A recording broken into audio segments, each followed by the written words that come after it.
Welcome back. I'm R1 Cameron. This is a Valentine's Day edition of the Conduit. I hope your day is going well. That you have the ability to spend it with those that you care for. That you've had the ability to reach out to people. If this is a day that you celebrate and recognize. You know, typically I come to you pretty late in the evenings, but there's some things on my mind, and as I said in an earlier podcast, because of the weather, my Valentine's Day plans were unfortunately canceled. Wah, wah. So that means I get to do more work. So that's what I'm going to do. I'm going to work. I'm going to tell you about my day, and then I'm going to get into our subject matter for the afternoon, evening, whatever time you may be watching this. As many of you know, I am now a tea drinker, and I love my Earl Grey. This is actually a double bergamot. So it's got, I believe, some extra caffeine in there for me, which is perfect. As I said before, there are quite a few of us that are impacted by the weather. And for those of us here on the West Coast in the state of Washington, we're about an hour outside of Seattle. We know that we are facing these conditions that are definitely something that we're not used to. And it seems like it's brand new whenever it happens. So I hope that everyone is staying safe. For those of you that are able to go out in it and have fun, I'm glad you're able to do that. Again, if you need a ride, it looks like the roads are pretty passable right now, but as the temperatures dip, some of that might freeze over. So consider using G2 to fulfill your transportation needs. Just give them a call at 360-373-3000, and they will get you scheduled for a ride. And they will be able to discuss the rates with you. Anyhow, I wanted to just kind of talk about how all this stuff kind of came to be. As we know, February is Black History Month, and I have been featuring Black inventors that people may or may not have heard of in the past, and kind of going away from kind of the mainstream people that we talk about every year. And that's kind of really the point and the purpose of the Conduit. Well, one of the things that really got me going today was I decided to watch a new movie that came out, which is this one here, Judas and the Black Messiah. So it came out on February 12th. It's in theaters. I don't know what theaters are open right now that you can possibly watch it in, but you can catch it in theaters, or you can catch it on HBO Max. It's about a 2-hour movie and some change, and it's about Fred Hampton and the FBI and the Black Panther movement, and how the FBI and the U.S. government conspired to murder him and destroy the Black Panther Party. So it's a really interesting movie, definitely very emotional, makes you very angry. And at the same time, there are a lot of parallels to what's going on today, right? So as we continue to, evolve, as a country, as a nation, we are still grappling with many of the same issues that we've had in the past. And this movie is really an interesting juxtaposition to how we are, past and present, and how many similarities are still remain. So, I would say check it out. Maybe not on Valentine's Day, as I did, but like I said, my plans were canceled, and so for me, it was just a good opportunity for me to go ahead and take some time to learn a little bit more about some of my own history and some of American history and just how things kind of played out. So again, I don't know how accurate, this movie is, but I know that there are some similarities from what I saw as far as there being a lot of truth in it. So that said, one of the things that I continuously speak about is, locus of control. And, for me, this was a very emotional movie. Made me very angry to watch and to see how disgusting, the people were in this movie. And it wasn't just the government or the FBI, just with, as with Malcolm and Martin, people within helped to destroy the movement in the party and, murder human beings. So our black men. And, it's really concerning and frustrating. And so I wasn't in a good space earlier. But as I've said before, when I was talking about the podcast, talking about soft skills and, how soft skills, one of the big components that employers and people look for is emotional intelligence. And talking about how that leads into self-awareness and how you can, grow these attributes and mature if you're willing to work on it. And so as I finished watching the movie and, sat with my anger and trying to process what I just witnessed and looking and comparing, the similarities from yesterday and today, and thinking about what am I going to do with this? What am I going to do with these feelings? I can stay angry, I can be frustrated, I can feel powerless, or I can exercise my locus of control and use my energy for positive. And so that's exactly what I have decided to do. Now, I'm already doing the podcast, The Conduit, and trying to bring a voice to those that don't typically have a voice, bring ideas and thoughts and theories that aren't mainstream. And so I want to kind of carry that on. So today, for my Valentines go out to all the black men and black boys that are here in this nation and beyond. And I think that it's important. I also talked about when I interviewed Raymond and the other gentleman's name is escaping me, on the roof, and I asked them what Black history meant to them. Once they finished, I kind of touched on what it meant to me. And what I said was Black history, while we need to know what our history is, and we need to revisit that and understand, we need to look at the Black present. What are we doing now? Who are our leaders now? Who are our thought provokers? Who are our change agents? And so I wanted to talk to you about the person that I have selected who is currently one such person. Okay? This person here, his name is Dr. T. Hasan Johnson. His website is here, Hasan at thasanjohnson.org. I'm going to read his bio. Dr. T. Hasan Johnson is an associate professor of Africana Studies at California State University, Fresno. He earned his doctorate at Claremont Graduate University, his MA at Temple University, and his BA at California State University, Dominguez Hills. He funded numerous Fresno State programs, including Africana Studies Online, Teleconference on Black Male Studies, the Onyx Black Male Film Festival, the Black Popular Culture Lecture Series, and Online Research Archive Curator. The Onyx Black Male Collective, the annual Ash Sankofa Black Film Festival, the annual Africana Studies Black Gender Conference, the African American Edge Initiative, which he is the co-founder of, the Africana Studies Black Elder Project, and the Hip Hop Research and Interview Project. So quite accomplished.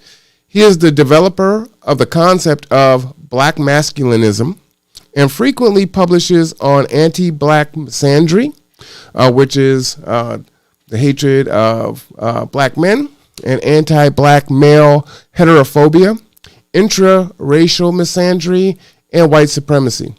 His first book, You Must Learn, a primer for the study of hip-hop in 2012. He examines the socio-political histories that contribute to the development of hip-hop culture and creates a new theoretical frameworks for understanding its development. His forthcoming book, preliminarily titled She Hate Me, A Case for Black Masculinism, Black Male Studies, and a New Paradigm for Studying Black Males. It focuses on creating a new paradigm for studying black males that challenges widely accepted stereotypes regarding black males with contemporary data and new conceptual theory. Dr. Johnson has made contributions to esteemed journals such as the International Journal of Africana Studies, Spectrum, a journal for black men, and books such as Jay-Z, Essays on Hip-Hop, Philosopher King Icons of Hip-Hop, and Dropping Knowledge, Hip-Hop Pedagogy in the Academy. He also created his own academic blog at www.newblackmasculinities.wordpress.com, and he was conferred both the Provost Award for Promising New Faculty and the inaugural Fresno State Talks. It's a lecture series award in 2013 and was awarded the prestigious Ford Dissertation Diversity Fellowship in 2006. So that is Dr. T. Hasan Johnson.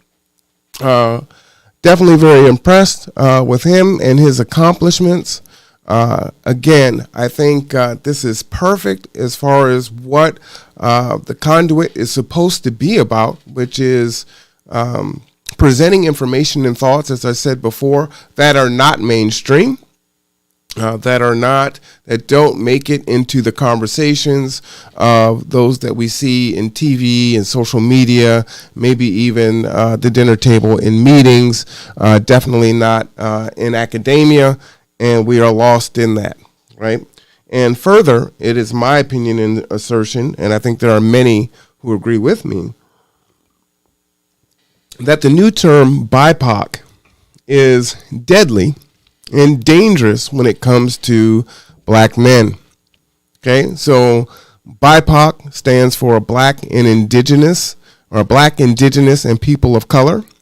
And we know that from the time of the Civil Rights era and moving forward, right, that this charge for equality, what gets lost in the sauce is somehow black people, and to a large amount, black men, get pushed to the back. So we're listed first, and I showed this in, President Joe Biden's address to the nation when he first took office, and many of the executive orders that he pushed through. And so he leaned on black and brown stats, and then all of a sudden started talking about what he was doing for other populations of people, and nothing was done specifically for black people. To that end, you see, pretty much across the board, there is a big push to support black women in the community, and that is great. But there is not really anything out there that I can find or see.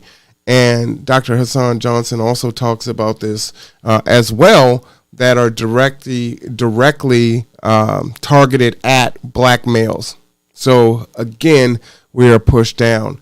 And we know that also historically, that in civil rights, white women ended up being part of that classification. And when you look at how things broke down and where many of the resources went, they did not go to black America, and they definitely didn't go to black males. And so today, that is my focus, okay? And, this is Valentine's Day. I've got on my white and red, feeling pretty good. Had to put on the bow tie today, even though it's not Tuesday, because I was feeling it. And again, we are human. We're going to get emotional. We're going to get angry. We're going to get sad. We're going to get frustrated. We're going to get anxious, bitter.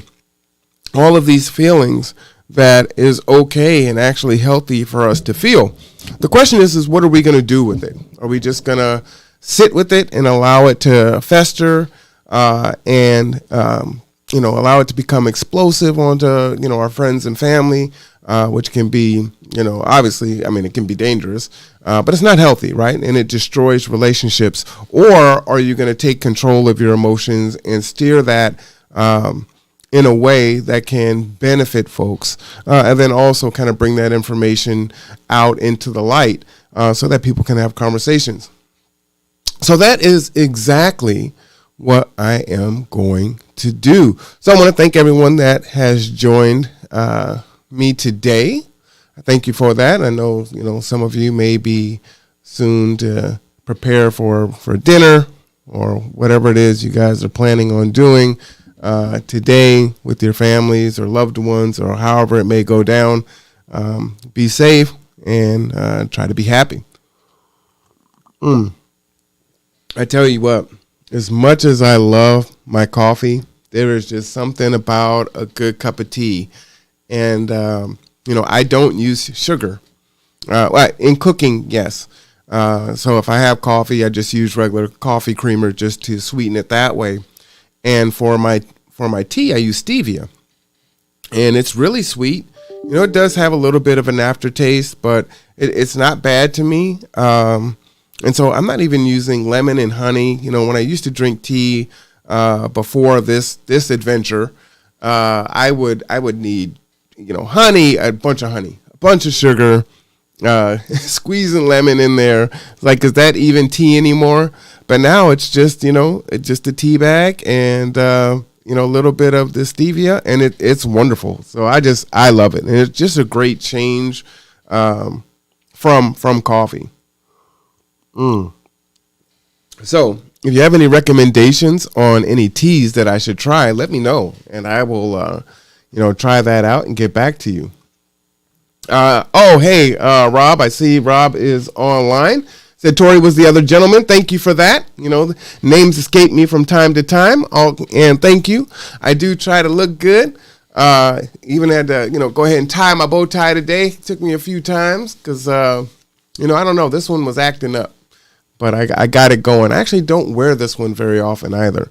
So, one of the things I thought that I would do, because I'll probably be on here for an hour or so, is, when you wear so many of your ties, they kind of get messy. So I need to, the way that I store them is I roll them, and usually I kind of color coordinate them, and then kind of put them to the side. And then I'll rotate them as I wear them so that I might get a heavy rotation. The problem is everything is purple all day long. So I will kind of get stuck in my ways and rock the purple, whether it's a bow tie or a regular tie, whatever the case may be. So I do need to put on some other ties and wear some other colors for sure. Now, my glasses kind of have that purple tint in there. I'm always going to have something purple on. So that is good enough. This is one of my old New Year's Eve ties. Has little sparkles in there. Layla likes that tie. And this is a tie when Layla was about, I think she was 3 and when she took that. And she loves seeing that tie. Whenever I put this tie on now, she just loves seeing herself in it. And so I'll wear this one from time to time. That's one of my favorite ties also. So anyway, continuing on. If you look up on the side there, you will see that one of the things that I wanted to talk about is when the presidential race was going on, and Biden had some unflattering things to say about black people and voting Democratic, and basically stating that you're not black if you don't vote Democrat. And what a big misnomer is that black people are a monolith when it comes to, how they feel and how they vote. Now, by and large, yes, the majority of black America does vote Democratic.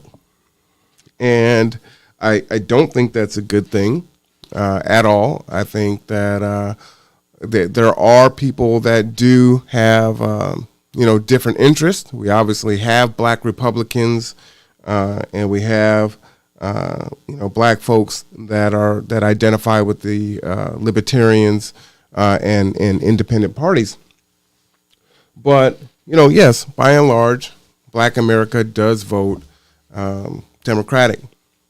But even within that, right, if you're just looking at black men also have their own interests that may be divergent from black women, and black women themselves may have interests that are divergent just from themselves. And then if you're comparing us together, we also have those issues. And it's just like any race of people. I mean, it is what it is. But we are not a monolith. We have a lot of different ways that we think and what we value. I would say that I am definitely more of a conservative when it comes to identifying with a party in some respects, right? And maybe even many respects. But at the same time, I am about, trying to help people and take care of people. We are the richest nation on the planet. I do not believe that there should be anyone that is homeless in this country unless they want to be. I don't believe that there's one person in this country that shouldn't have health care. And no one in this country should be food insecure either. So those are kind of three, real fundamental things that I believe that I would say may be divergent from the Republican Party. But I am, for being fiscally conservative. I have views on abortion and things like that I won't get into here. But, again, it's complicated, right? Is that on my my status as far as am I single or married or whatever? It's complicated. It's complicated. It's not that simple, right? And many people that I talk to feel the same way. Unfortunately, oftentimes you have to go with whatever the majority of those things are that you identify with, and you can kind of get stuck in that place. So that's tough. I think where you can make some differences is voting down ballot, and not just checking the D or the R all the way down, and really trying to have as many of your interests met as possible. But that's neither here nor there. So what I wanted to talk about was the fact that there is a black male agenda politically, and no one ever really gets to hear about it.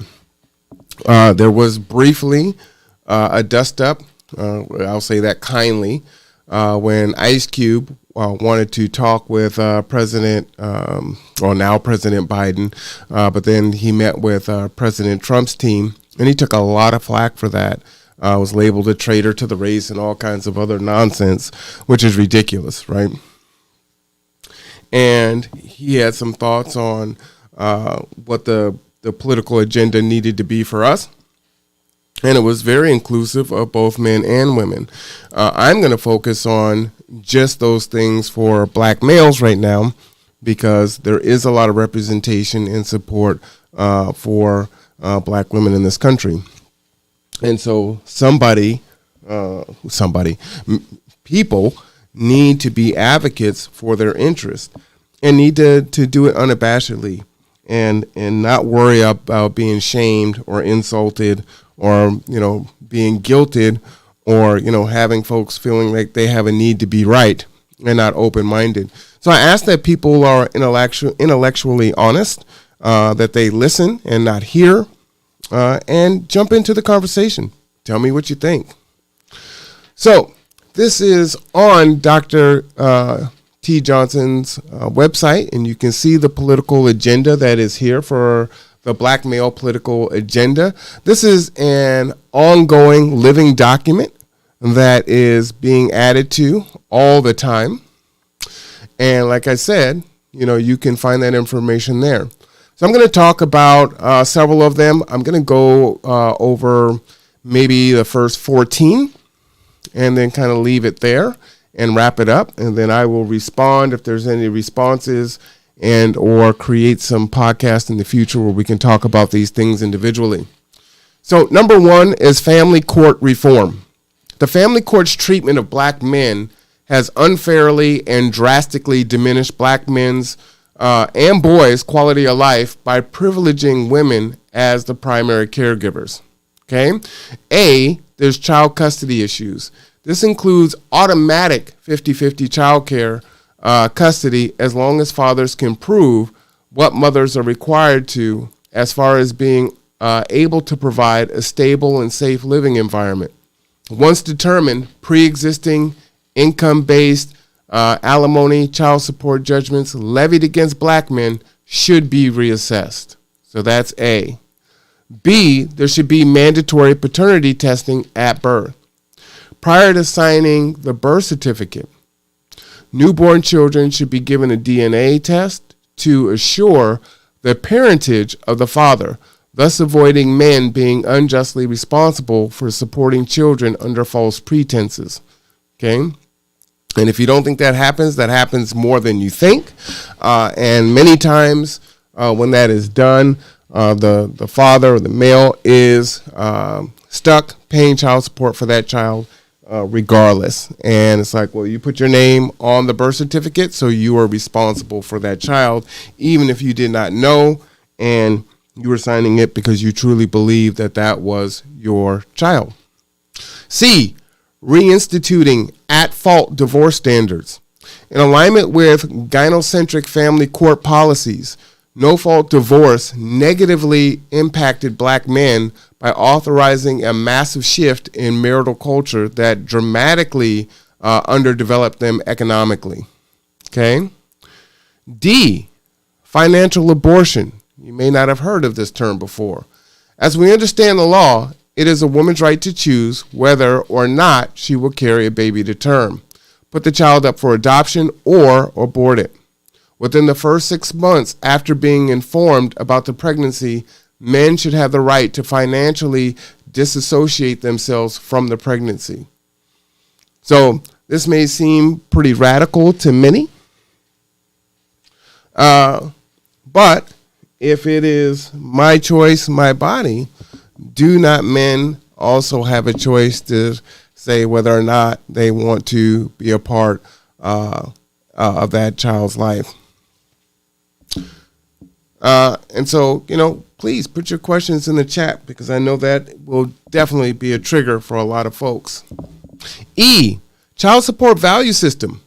Instituting a system where goods and services and time spent with the child is calculated and valued at a dollar amount, any remaining deficit to be paid in cash. F, right to lifestyle. Post-divorce, men should be entitled to the life they have been accustomed to in marriage. Thus, any judgment or consent determination made must ensure that the husband can enjoy the same privileges and lifestyle enjoyed before and during the marriage, whichever costs more to maintain. Again, this is typically looked at from a female perspective, right? There's a divorce and she has to be maintained to the lifestyle that she was accustomed to, but that is not true of the male majority of the time. Okay. G, require formal child support management reports. Ensure that child support payments are earmarked specifically for approved child-related expenses only. Payments used on non-child related expenses must be accounted for by the custodial parent. Okay, and that was submitted by Xavier B. So we've seen stories on YouTube and whatnot where, the non-custodial parent is using, the funds to do all kinds of things that really aren't in direct support of raising the child. H, prohibit jailing for failure to pay child support. Such incarceration frequently punishes men for being poor more than anything else. This in turn increases black male unemployment and further hurts families' economic stability. There is some research there on that, and you can go to www.ncsl.org /research/human services /child support and incarceration to get more information on that particular thing. I have seen many stories, and actually in my younger days, have had to deal with it myself with my oldest child. But if you have a man who is paying child support, and because they're failing to pay the child support, you suspend the driver's license, and now they can't get to work or they get pulled over. Well, how are they supposed to catch up, right? They're already behind. It just seems like this really horrifying trap that people get put into. And, not everyone is failing to pay child support because they're, deadbeat fathers, right? When you're taking half of someone's income, 25% of someone's income, yes, they are financially responsible for that child. But we don't tend to look at the correlation between the other things that are true, right? So child is born, whatever happens in the relationship. The mother has the child, a child support order is put in place. Typically, we know that the average black man in America makes $45,000. That is the average. Many make lower than that, right? We know that there is this crisis of wage issues, right? We're fighting for $15 an hour minimum wage that would kick in 2025. Right now, the federal minimum wage is $7.25.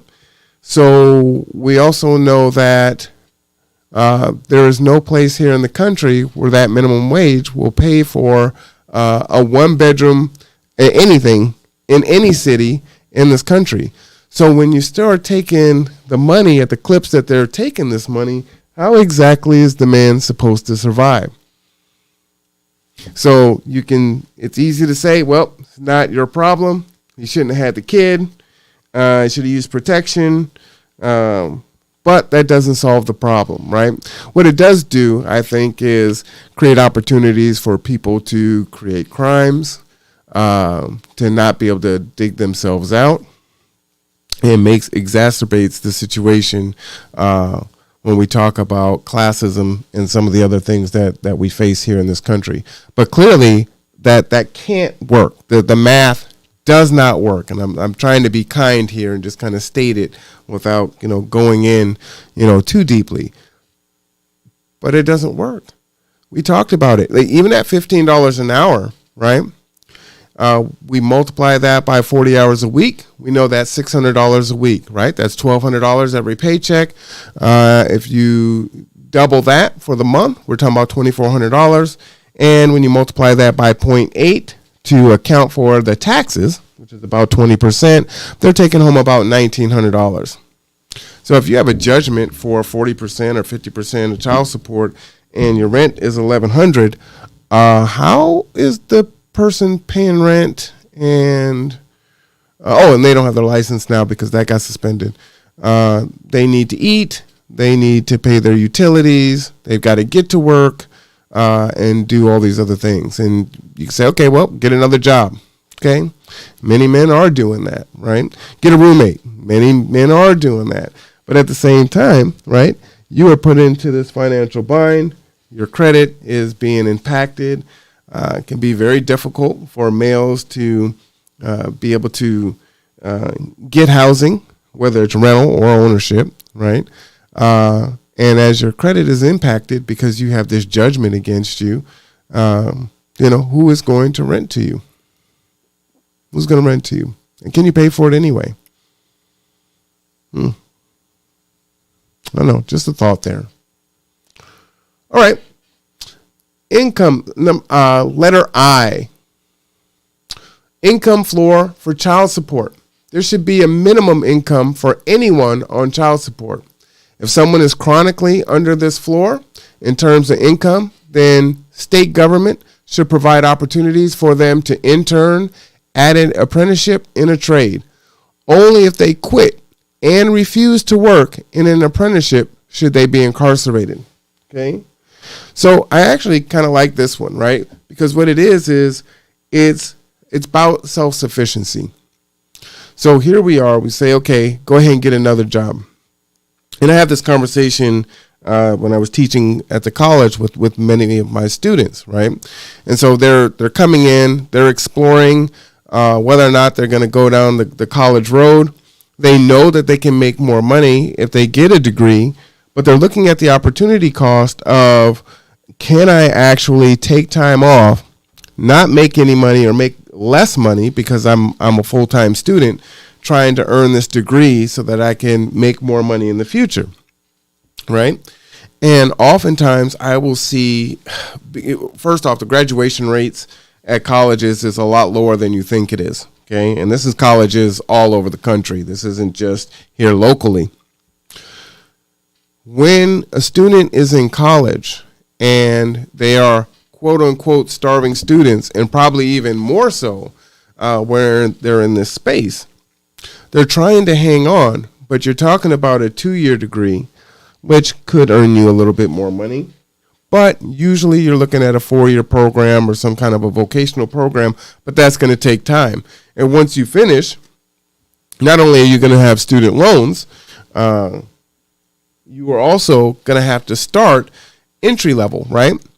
And, or maybe you jump in a little bit higher than entry level, not mid, but, maybe, because if you don't have any experience, what would be the expectation for you to start somewhere in the middle? So now you've got to start at the bottom and work your way up with your degree intact, right? And here in the peninsula, people are degree seekers, and there's not often a lot of work in the area. So they need to relocate or they need to commute, which adds a lot more stress on to them as well, okay? And if you think that, it's a black man, so he has grants and scholarships and he doesn't have to pay for his college education, I could pull up my student loans for you and show you that I still owe about $40,000. And I've been out of school since 2006. So, and that's quite a nice car payment, by the way. I could probably drive a pretty nice car. I don't actually believe in car payments, so I do not have any payments on my vehicle, which is definitely a blessing. But at the same time, that requires me to drive around in an older vehicle. But I've never been a car person, so that's made it a lot easier for me not to feel like I need to have, something in the same decade that I'm in. Because for me, it's just, I want it to be roomy and comfortable and be reliable. That's the most important thing for me. Everything else is just pure luxury and icing on the top. But I would much rather just own it outright than have to make any kind of car payments on it. And so I will ride it till the wheels fall off, quite literally. And I mean that. And I don't have a problem with it, right? And, we're here in this country where, car ownership is very expensive, right? The insurance, the maintenance on the vehicle, the fuel. There's a lot that goes into owning a car, and we help people all the time. I can't tell you how many people come to our office that are trying to get their license reinstated, right? And sometimes they're trying to get their license reinstated. They don't even have a vehicle, or they have a vehicle, and but the vehicle needs repairs. Significant repairs. They have a vehicle, but they can't afford to pay the insurance. We see everything, right? And so we know that not being able to get around and that time drain that it is really helps contribute to slowing the process of self-sufficiency, right? So, I talked about, hey, I get up in the morning, I hop in, I leave the house. If I forget something, I can turn around and get it. If I go to an appointment and they tell me I need some other documentation, I may be able to come back in the same day and deal with it, right? For other folks that are stuck by the bus, they leave, they've got to take everything in the kitchen sink. And if they forget it, if they try to turn back around, well, they've missed that appointment. If they do make it to the appointment, they find out they need other documentation. Well, it might be another 3 weeks before we can get you back in here. So people that are trying to do the right thing and move forward face all of these challenges. And it's tough. I see Aaron is on. Camerons are always Hengley. I don't know what that means. I'm gonna have to put that in in my dictionary.com and see what the definition of that is. But shout out to you, Aaron. But anyway, so let me get back on topic there. The income floor for child support, I talked about that. J, child support and alimony assistance program, where it can be proven that a man's child support and alimony judgment requirements are causing a practical impact on his standard of living. The state government and municipality shall pay the cost in whole or in part, but no less than 66% of the total cost of child support and alimony payments. Okay. K, tax filing options.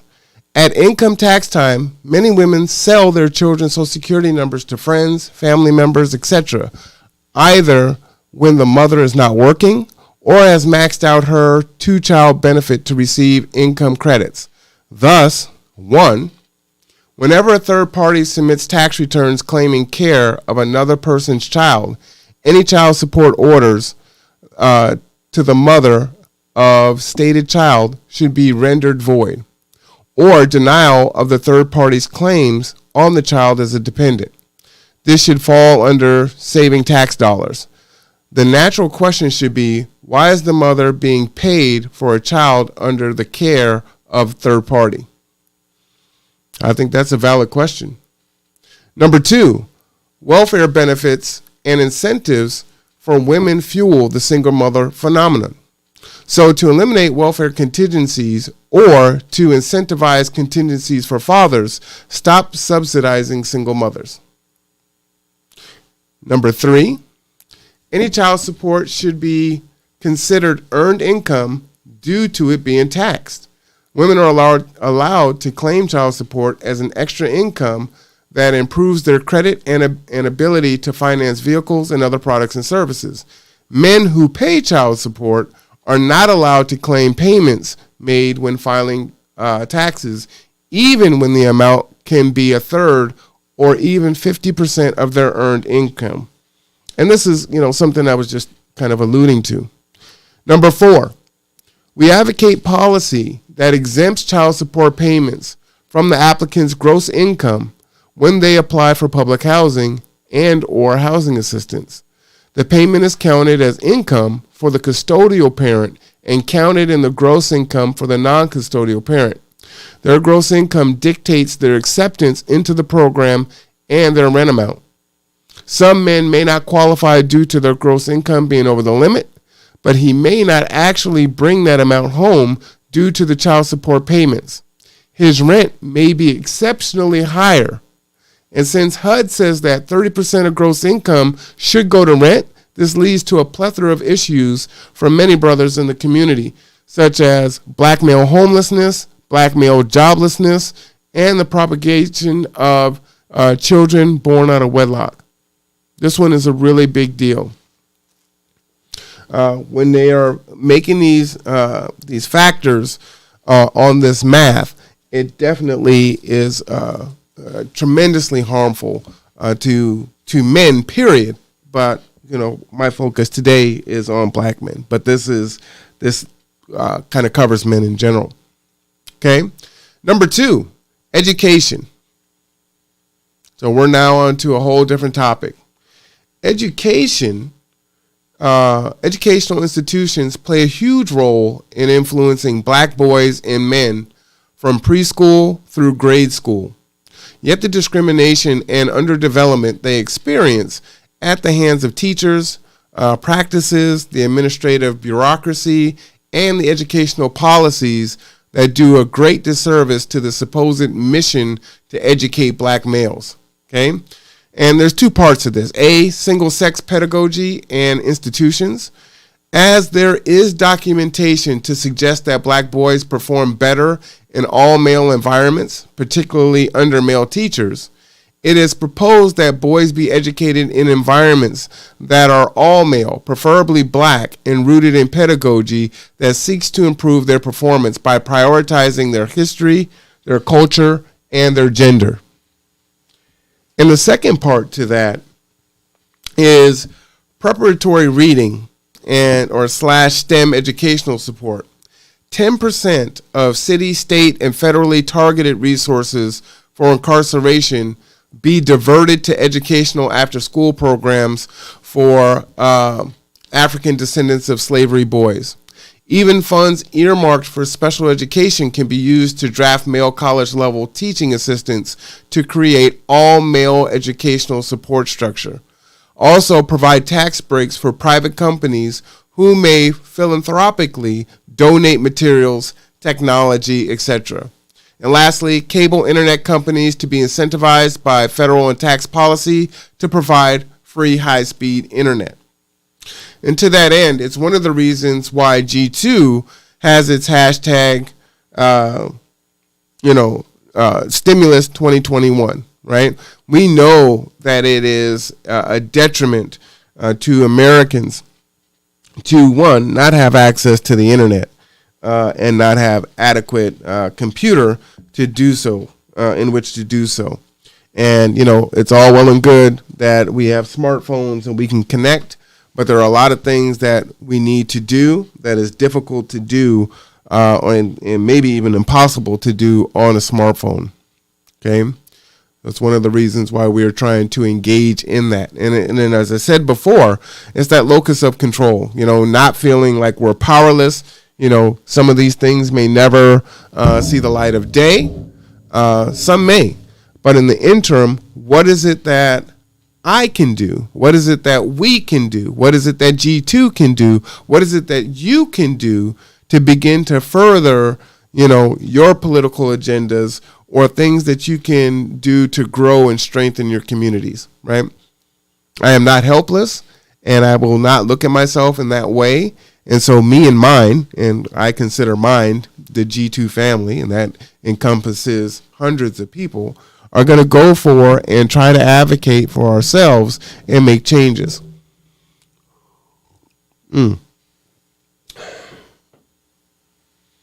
All right. Number 3, affirmative action. Double minority status for black males where they have access to employment and higher payment income floors based on their race and gender. This is in response to generations of policies that disproportionately disadvantaged black males on the basis of their race and gender. Most particularly, affirmative action practices from the 1980s onward that prioritized white women and black women over black men. So we have spent from the 80s, right? So we're talking about 40 years where we have been not prioritized, right? And so now we've got BIPOC listed first, impact last, if anything, and nothing that is directly said, you know what, this is how we are going to help black men directly and black boys directly. No, we get the high tide, rises all boats. But our boats have holes in them, and we're bailing water. Okay? All right.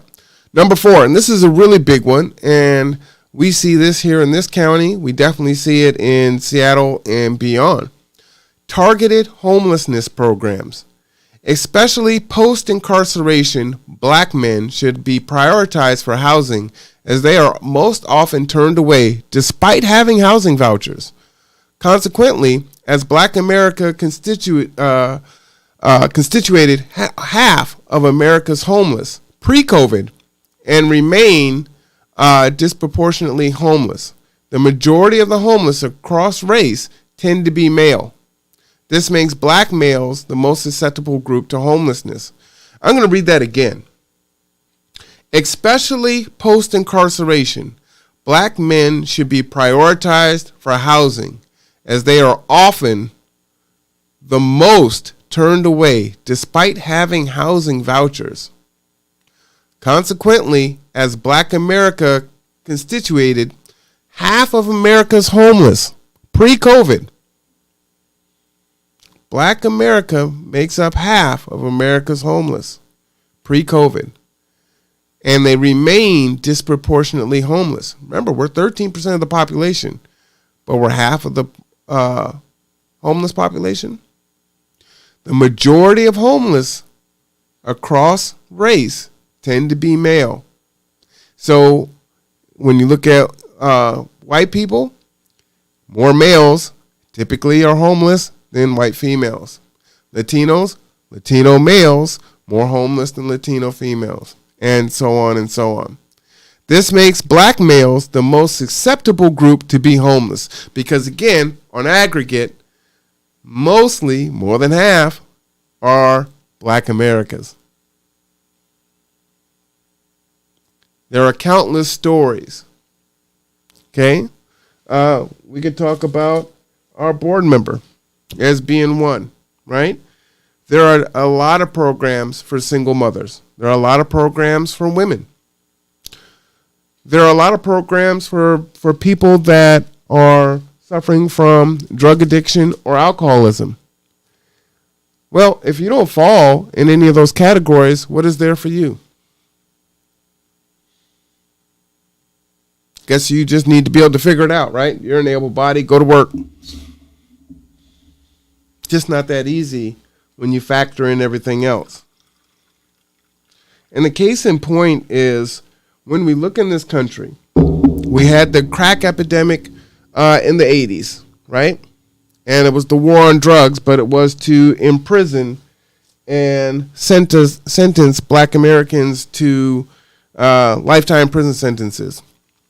But now that we're talking about prescription drugs and meth, it is, the person first, drug court, deferments, and the such. Wow, our black men, our fathers, our uncles, our brothers are still incarcerated from, quite frankly, the Biden year policies. We haven't done anything about that, but we're still suffering from it. So what are we to do? We help people pretty much on a weekly basis that fall in this category. Black and homeless, not facing some of the other issues that might put them in a situation where they could take advantage of said programs that exist out there. Not only that, but they don't have the familial support that they would need to get back on their feet. And or because where they might go, they are part of the system, and our women are, and I don't mean all of our women, but a portion of our women may be receiving state assistance or housing, and now this person can't be there. They can't be home. What are they supposed to do? See, now that it's COVID and many of the jobs are gone, or what did they just say? Walmart is now, some of the Walmarts are going full automated checking. So you will check your own things that you buy at Walmart. So that removes jobs. Well, I don't have a license because I owe child support. So much for Uber Eats or being a cab driver. What's left for me to do? I don't have any skills in construction. What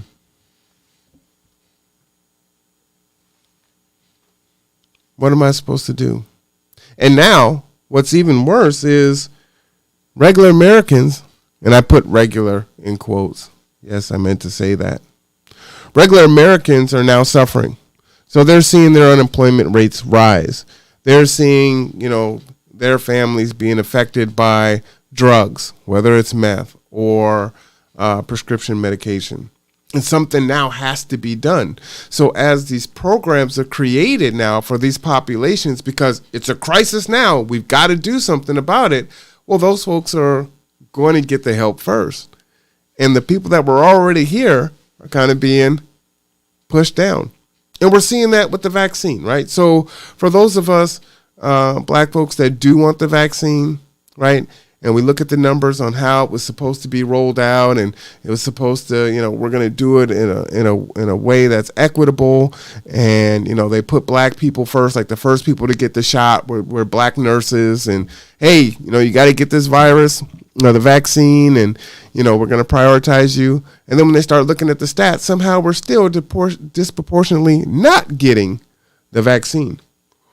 Even when we want it.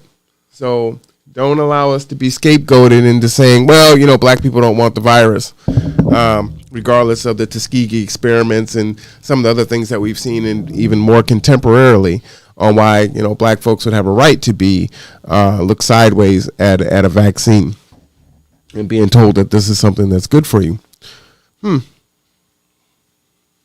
So when you start putting all these things together, then it's going to be tough. And as I was saying in the podcast yesterday, as the eviction moratorium wears off and more people find themselves in trouble, there's going to be less resources to try to help people. So again, black males, which is the focus of this conversation, who already aren't receiving the help that they need, as more and more people start coming down, right? And they're in crisis and they need help. While we all, want to help people, right? G2, the mission is self-sufficiency for all Kitsap County residents. It's not self-sufficiency for black residents. It's for everybody, right? But even with that, we are still going to serve who comes through the door for whatever reason they come through the door. And it's not majority black people.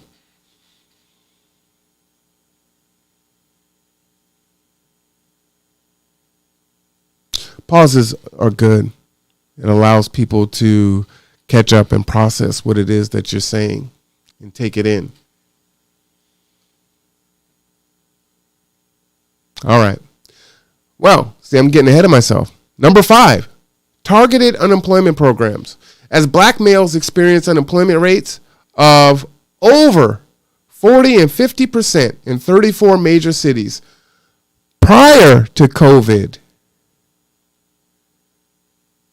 40 to 50% in 34 major cities before COVID.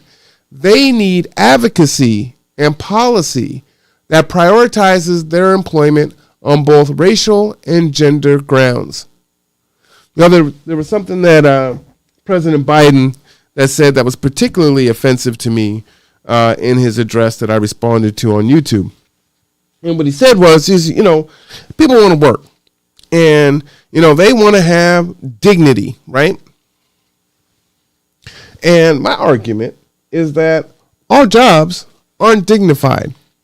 And the fact that I'm doing a particular job doesn't fill me with dignity, especially when it's still not enough for me to even take care of my basic needs.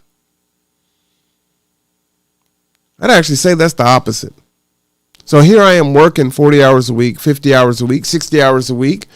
But I've got dignity that I'm at work, even though I can't pay my rent and my bills, and I'm steadily just treading water. My credit shot. My rental history is shot because there's times when I can't pay the rent on time or at all. But I've got dignity. I reject that. And it makes me wonder, again, when you've been a politician for 47 years, and I don't mean to be picking, on Biden primarily, but it's the reason why I think the true pathway forward is for the everyday person to get into politics. I think that's truly how we are going to see a change in this country. Because right now, the people that are in politics, the lobbying that goes on, the greasing of the palms that happen, the people that stay in and they've been there forever. I don't think there should be, lifetime appointments to the Supreme Court justice. I think that's dangerous. And the reason why I think that's dangerous is if we look at how we change over time as a nation, how our collective thinking changes. If you have folks that are stuck in their thought process from decades previous, right? To me, the Supreme Court is way back here, but the American people are way up here. And you've got these lifetime appointments, and the only way that these folks leave is if they pass away. To me, it doesn't make sense. When you have folks that can identify with their own constituents, where they can lobby and stay entrenched in their positions. If they have a challenger, they can stave off that challenger in a numerous amount of ways, and then be hypocritical when they call, this person, when they do their dirty politics. They can tell bold-faced, outright lies, and then the mainstream media will provide them cover and say, well, that's just politics. But then when you want to call someone else a liar, then you can call them a liar, and they're, basically the devil and they're evil. But yet and still, the people that we're voting for are doing those same tactics. I believe that they're out of touch by and large. And what truly needs to happen is that everyday person that has some ideas needs to be in that place, and not forever. Not forever. Because we can become closed-minded. We can be so entrenched in our myopic viewpoints of what we're trying to achieve that we are unwilling to look at other options and ideas. And because everything in politics is a zero-sum game, we couldn't possibly, give on this even if you won't give on that, right? Because we've got to fight at every front, at the detriment and not to the benefit of the American people. And then oftentimes it is to keep ourselves in office. Very destructive. Not helpful. And we just somehow keep going along to get along, or we stop voting because we feel like our vote doesn't count anyway. So what's the point? They're going to do whatever they want to do.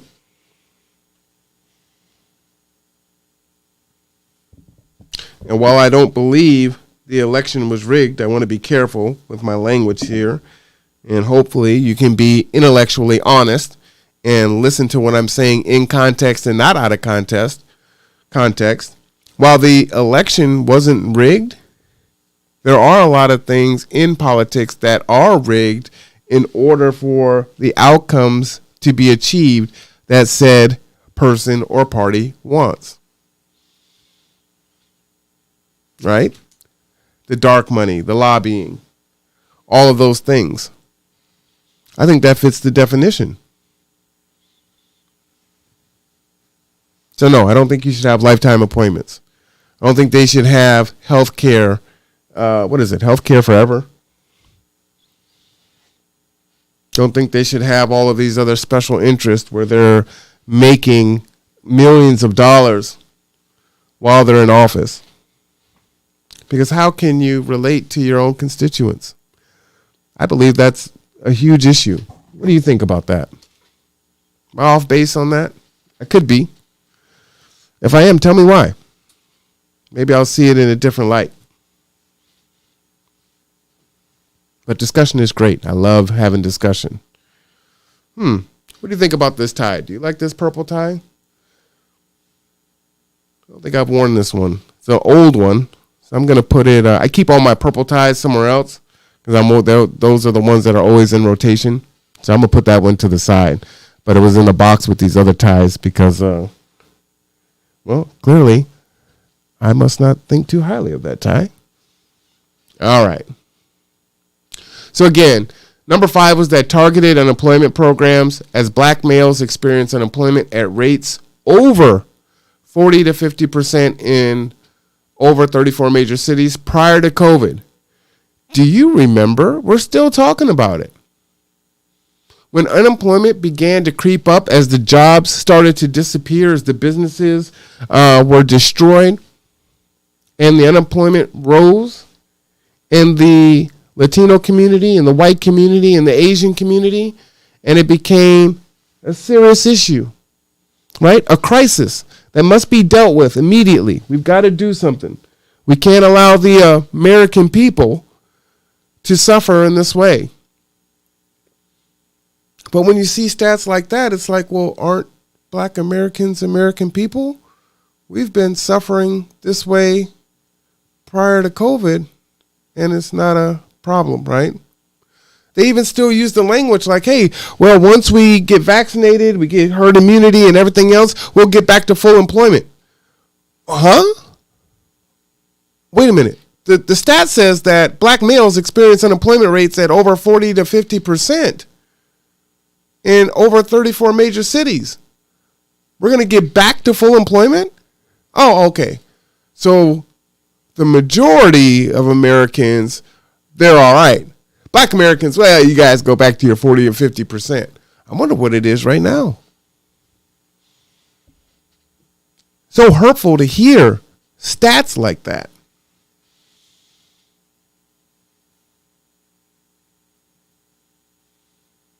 It's really hurtful to hear stats like that. Question. Is this periwinkle or is this in the purple family? I don't know. I kind of like this one. I'll put it to the side. Maybe it's got some purple tones in it. Maybe. I don't know.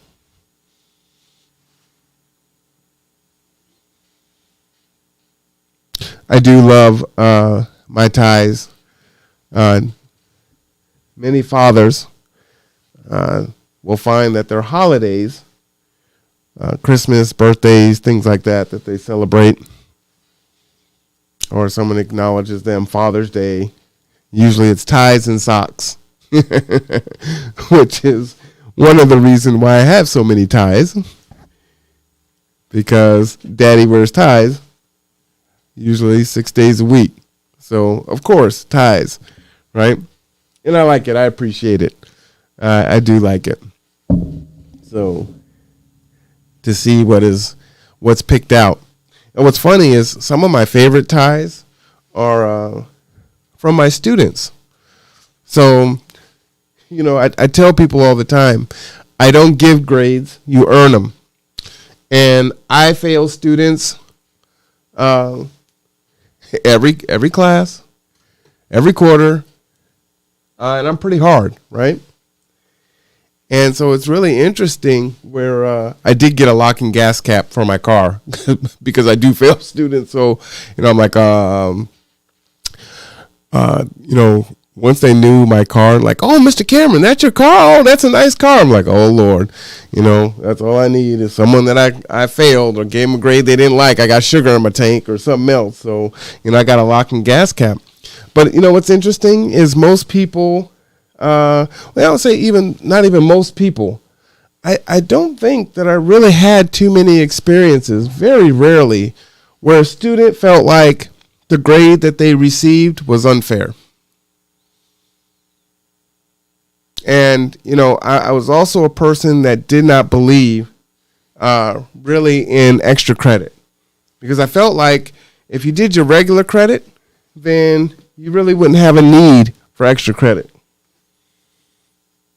So, extra credit that I did provide for extenuating circumstances, or if you were, I have some of my strong students who, I won't say strong, determined students that may be receiving good grades, but they wanted to make sure that they got that 4.0. Maybe they're sitting at a 3.8 or something like that, and I could create some challenging work for them.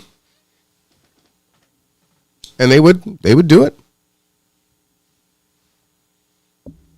But I would want it to be something, tangible that added to their academic experience and knowledge, and not just information or just busy work, right? I hate busy work. I really want you to do things that are going to improve you, and not just, okay, I did this. I wrote 8 pages instead of 6, so, I'm going to get a 20% bump or 10% bump on, the assignments portion of your overall grade, or whatever the case may be. I just never like that. But anyway, so I have ties that students have purchased for me and as gifts, and been really thankful for that. Hey, the class presents you with this tie. One year, I came in, it was the first day of class, and, you'll have cohorts of students that are taking different classes with you each quarter, if it fits their schedule, like when I'm teaching business management. So you took negotiations, so now you're taking small business planning, or you're taking communication, or you're taking e-commerce, or whatever the case may be, right? Business math or sales. And now they're in the same class the next quarter. And one quarter, they actually presented me with the tie at the very beginning of the quarter. It was like, wow, okay. But that was really cool because it, you're making an impact on folks, especially at the college level, right? I mean, there's no incentive for them to do that. They know that's not going to affect their grade one way or another at the beginning of the quarter, and definitely at the end when your grades have already been solidified. So, I just always thought that was really cool that my students would think of me like that. Shout out to Cynthia, one of my favorite students that would always bring me purple Skittles. I went through a Skittle phase where I love Skittles, and the students knew about it, and I would have, they wouldn't bring me apples, they would bring me Skittles. So, did appreciate that. All right, so back to it. Number 6. Oh, looks like we're having some problems here for Facebook, but YouTube is still streaming. So if you are having problems with us on Facebook, please join us over on YouTube, because that stream is still going. I'm not sure why we're having problems here with YouTube, but and then I actually hope that it's still going. I will go here and read some of these comments in the interim. Okay. The correction. Gentlemen. Thank you, Aaron. Gentlemen. Yep. Take advantage of the resource. Aaron says, right again. That is true. Robert Dent says term limits and people being involved. He agrees. He also says yes to common man, and still term limits need better representation of real America, not rich America. He says yes, and yes for life. Periwinkle, but he'll ask the expert, which is his wife, Stephanie. And then he said, I'm still on Facebook, so thank you for that. One of the things I have to learn, Rob, is I've got to scroll down to see the comments. I missed all of those, and then when I saw that my thumbnail does not show, it says, sorry, we're having problems playing this video. And so my video is not even up on that particular screen. So it's like, okay, but I'm glad to see that it's still going. So I will continue on. Nice to get all my ties reorganized there. Actually fit them all in one little box, but I'm going to have to spread them out so I don't have to dig for them. Law enforcement, which is number 6. Law enforcement has been a major barrier and at times the source of injustice for black men. You know what? Let me do one thing before I continue with that. I think I want to do something that I think will be helpful. Hold 1 second.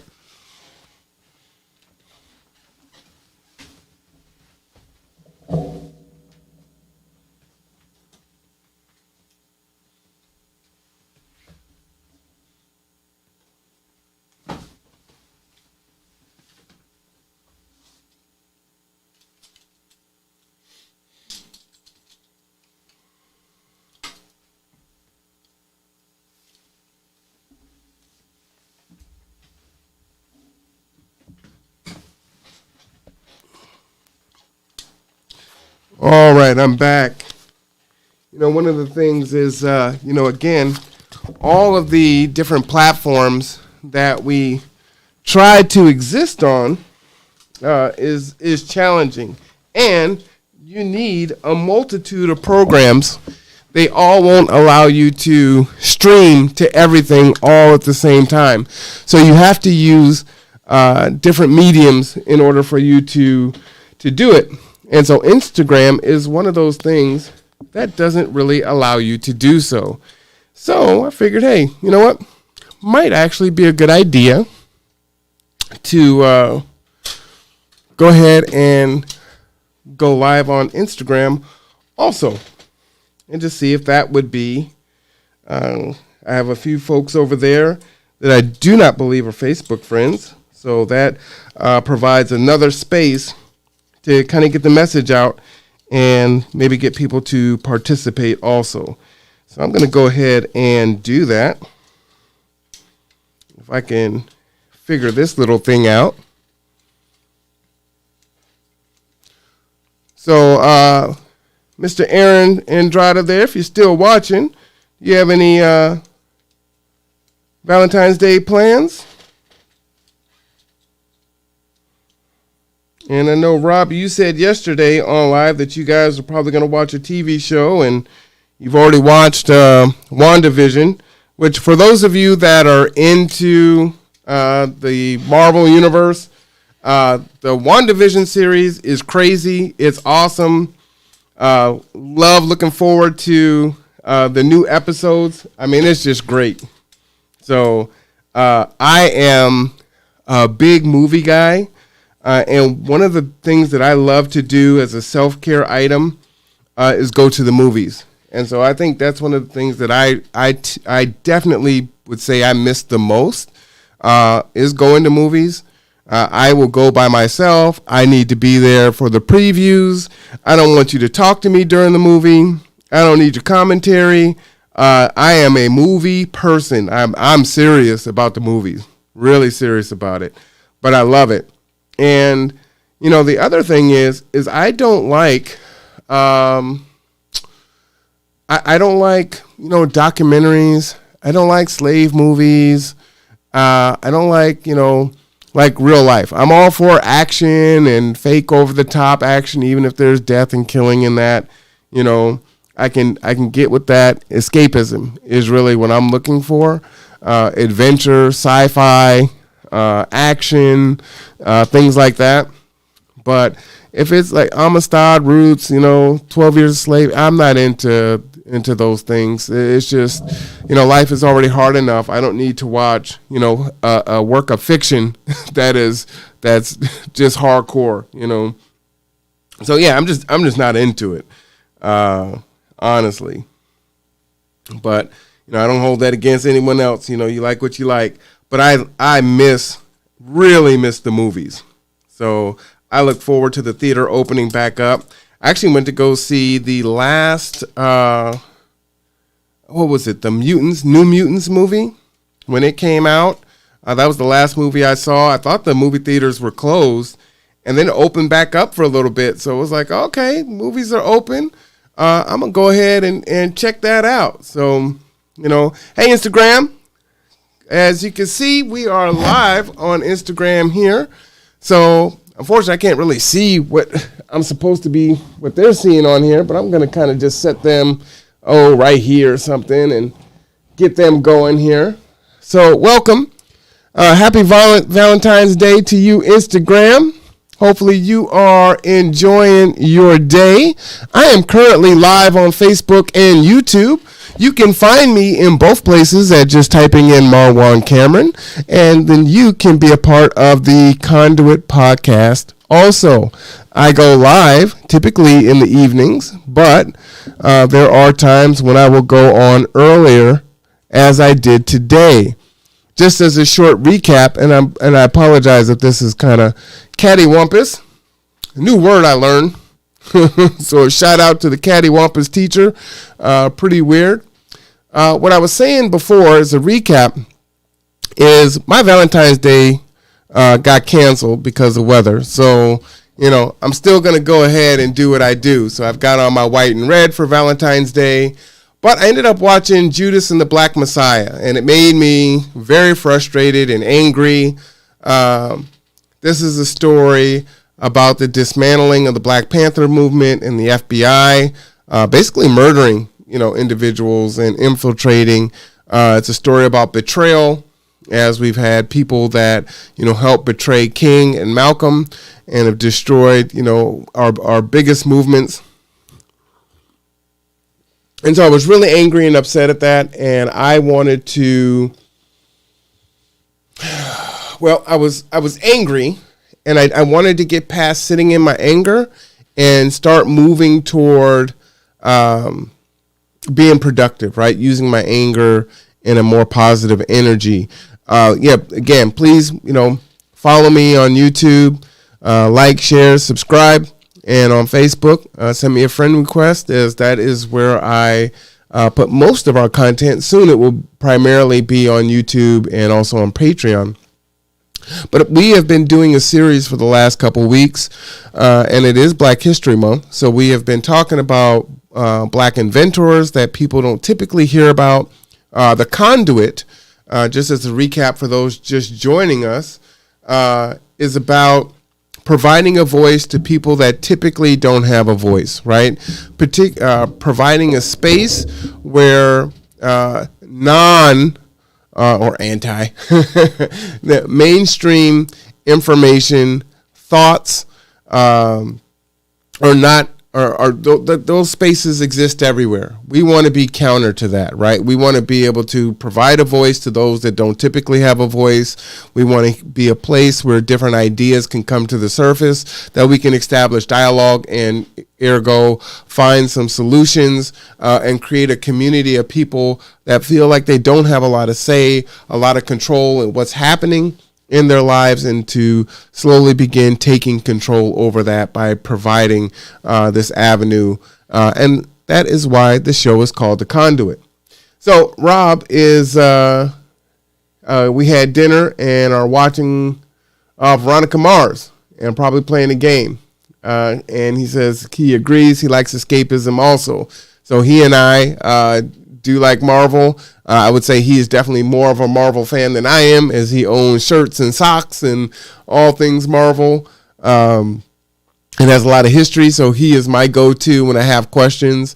My dad being a Baptist minister, we did not grow up with comics in the house, and it wasn't the age of TV shows and movies and things like that. Now is that age, and I tell kids all the time, man, you guys are really blessed to be growing up in this time, for them to be able to do, things like Thor and Iron Man and make it look so cool. And I mean, how awesome is that, that you can grow up in that age. So definitely a special time. So I have to lean on Rob and his son to kind of catch me up on things and tell me about the history and tell me how, does this match the comics and, things of that nature. So it's great to have folks that you can geek out with over stuff like that. So anyway, do check out Judas and the Black Messiah. It is in theaters, and it's also on HBO Max. That's how I watched it today, because I don't know what theaters are open. The other thing that I am doing is, for Black History, not only am I talking about the history, right? People in the past that have made impact through inventing automatic elevator doors, adding a yellow light to stoplights, open heart surgery.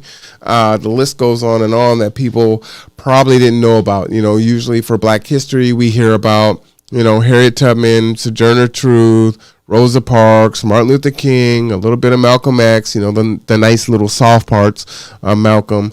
But that's usually about it, right? We don't hear about the other inventors and players in Black history, which is also America history, that have made these contributions to society. And it's even more surprising when you hear about, hey, this person was, a child of a slave, a direct,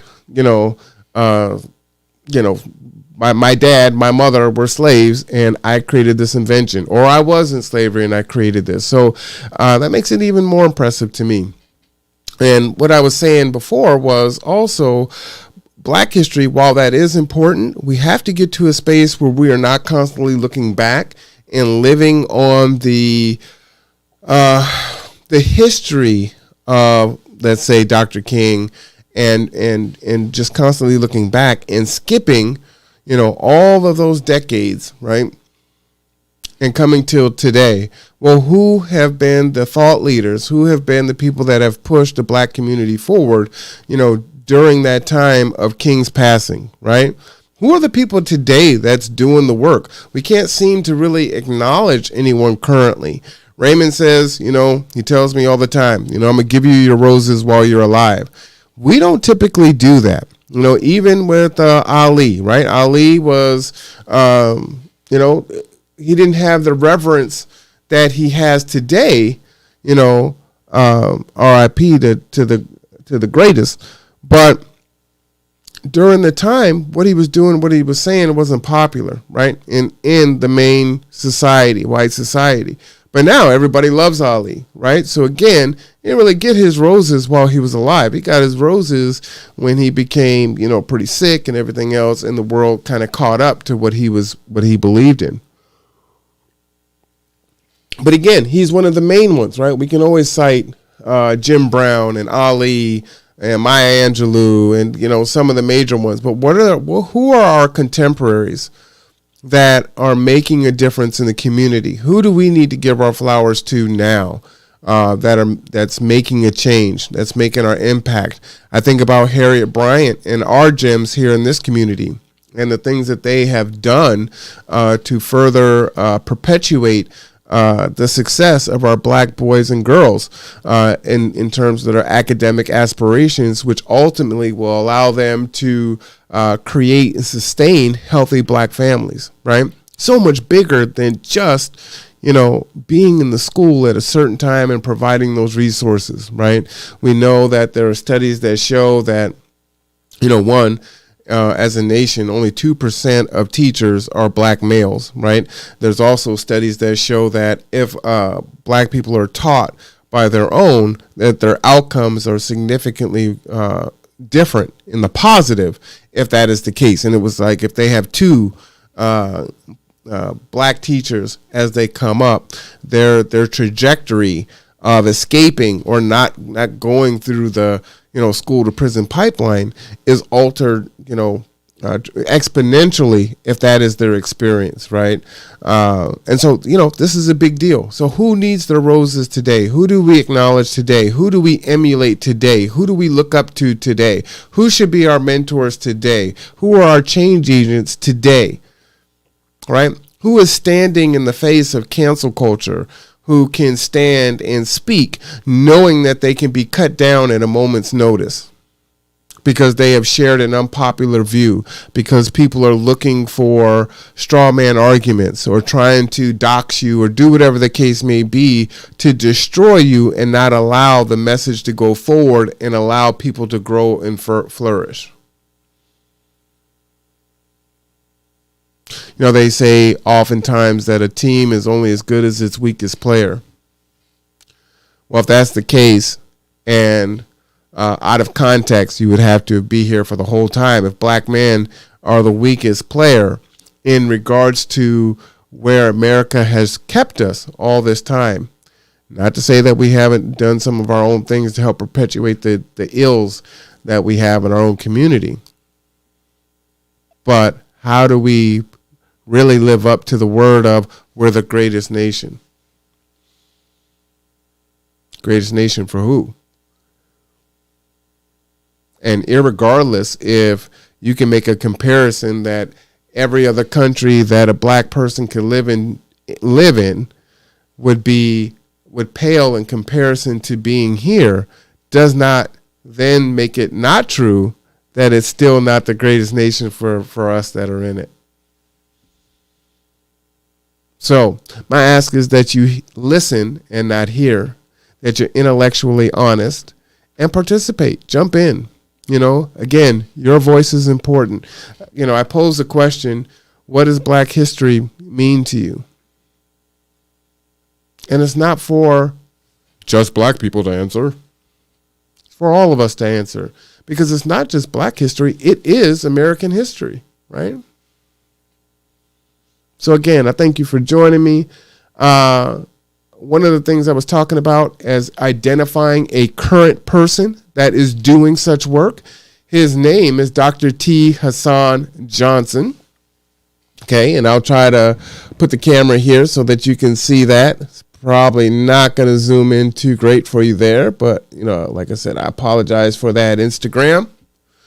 But he is an associate professor of Africana Studies in California State University, Fresno.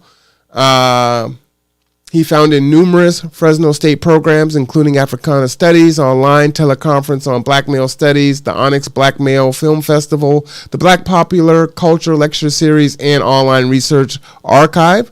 The Onyx Black Male Collective, the annual Ash Sankofa Black Film Festival, the annual Africana Studies Black Gender Conference, the African American Eagle Initiative, the Africana Studies Black Elder Project, and the Hip Hop Research and Interview Project. He is the developer of the concept of black masculinism and frequently publishes an anti-black misandry, anti-black male heterophobia, and intra-racial misandry in the white supremacy. He has a few books out. His website is here at the top. The HasanJohnson.com. This is his biography if you want to follow that. So again, I implore you to do just that so that you can get some knowledge and information. And in that, what I was saying, Instagram, is that, the black community is not a monolith when it comes to what our needs are politically. And, we often talk about, black people in general, but, there are subsets within even us, right? So, we have interests that are different than black women, right? Just like white men have different interests than white women. But we are expected to be a monolith when it comes to our voting interest, and that's not true. And so people will ask, well, what's your agenda? What is it that you want? Right? And so those are the things that I'm going over now. And you're coming in on this kind of midstream, but the black male political agenda is 1, family court reform. And there's a lot of things there, and I will share the link so you can follow that. 2, education. 3, affirmative action. 4, targeted homelessness programs. And again, especially post-incarceration, black men should be prioritized for housing, as they are most often turned away despite even having housing vouchers. Okay? Black America constituted half of America's homeless pre-COVID. So it's really bad now. 5, targeted unemployment programs. The big talk in this country is to get back to full employment. But black males experience unemployment rates over 40 to 50% in over 34 major cities prior to COVID. So when we talk about getting back to full employment, even when we get back there, there's still 40 to 50% of us in 34 major cities that are going to be unemployed. It's a huge issue, huge problem. Okay? Now, where you're picking up at is 6, is law enforcement. So to continue on, law enforcement has been a major barrier and at times the source of injustice for black men. A, criminal sentence reform. Black men should be arrested and sentenced to no greater degree than any other members of any race who commit the same crimes. I mean, that seems so obvious, and it seems like it would go without saying, but yet and still, this is not the case.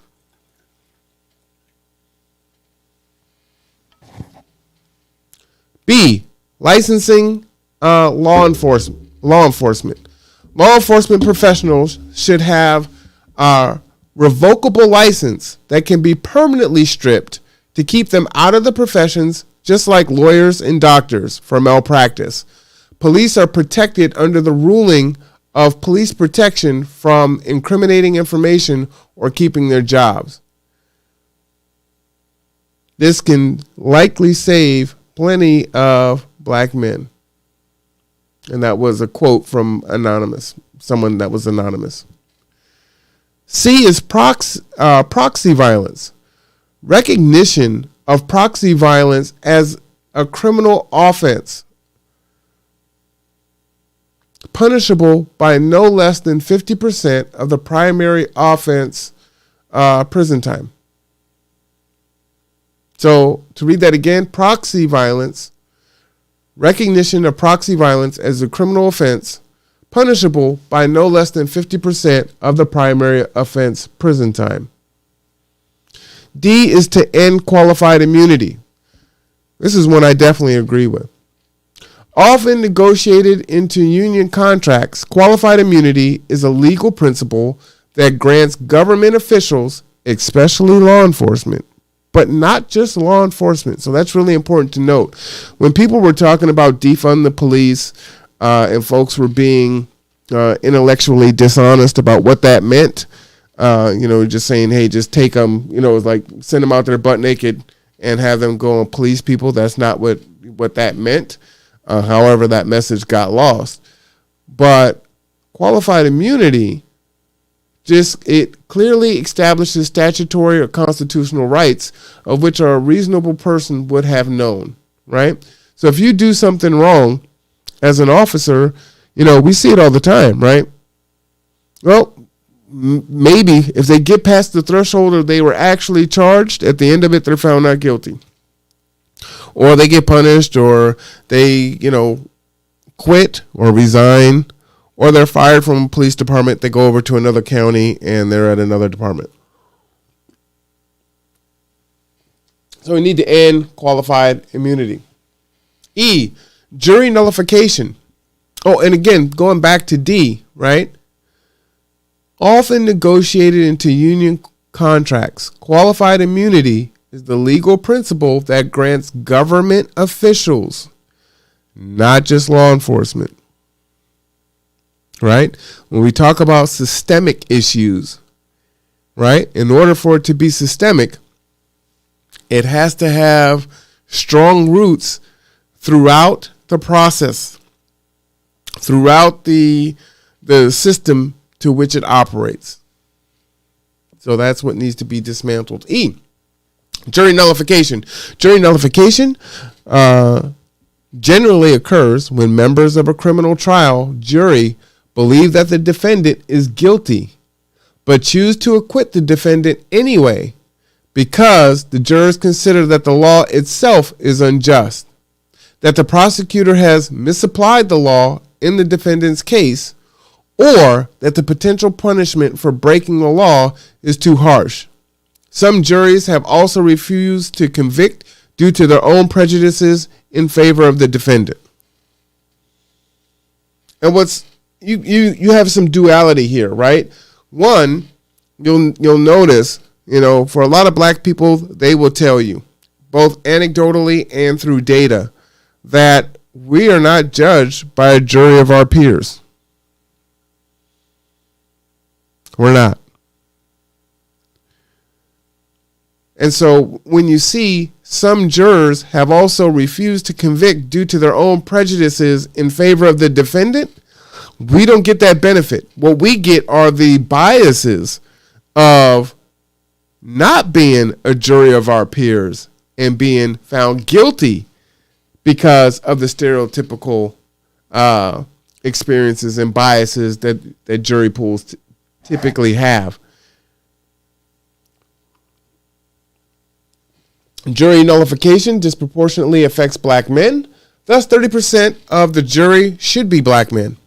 More specifically, when African descendants of slavery, man has to go before a jury, 30% of that jury must be of his peers who would be African descendants of slavery.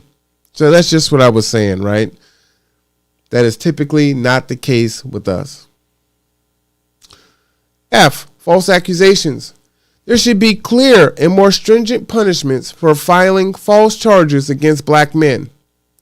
Knowing that black men are denigrated, stereotyped, and wrongly convicted more than and to greater degrees than others, such accusations can have more far-fetching and detrimental impact on black men's lives. Black men are the most exonerated group to false accusations according to the National Registry of Exoneration's Newkirk Center of Science and Society. I want to read that again.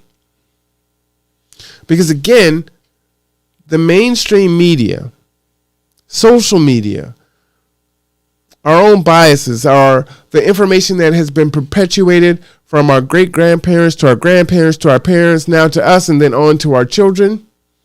and our children's children. This is why this is so deep-seated and ingrained. There should be clear and more stringent punishments for filing false charges against black men. We've seen the stories in the news where, a white person accuses a black person of committing a crime. Stole the kids, they did this, they did that. And then it comes out like that's not true. Knowing that black men are denigrated, stereotyped, and wrongly convicted more than and to greater degrees than others, such accusations can have more far-reaching and detrimental impact on black men's lives.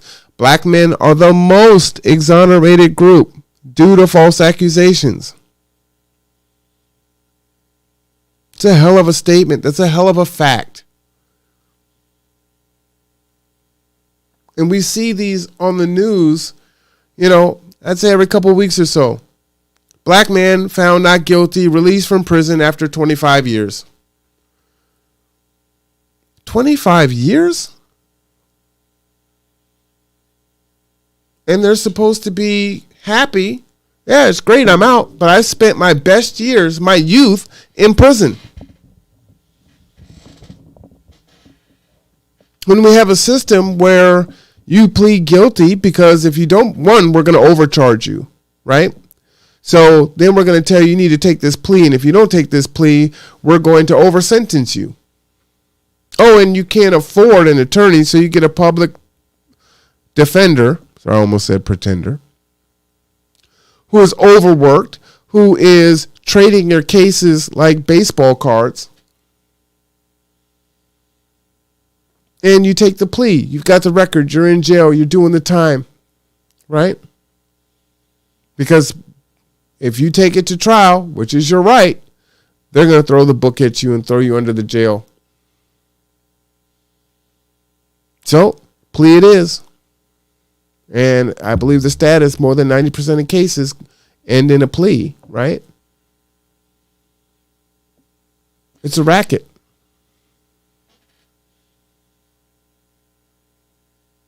And we talk about, the Second Amendment and the NRA and other organizations that talk about your gun rights and everything else. But black men need to be able to protect themselves and their families too.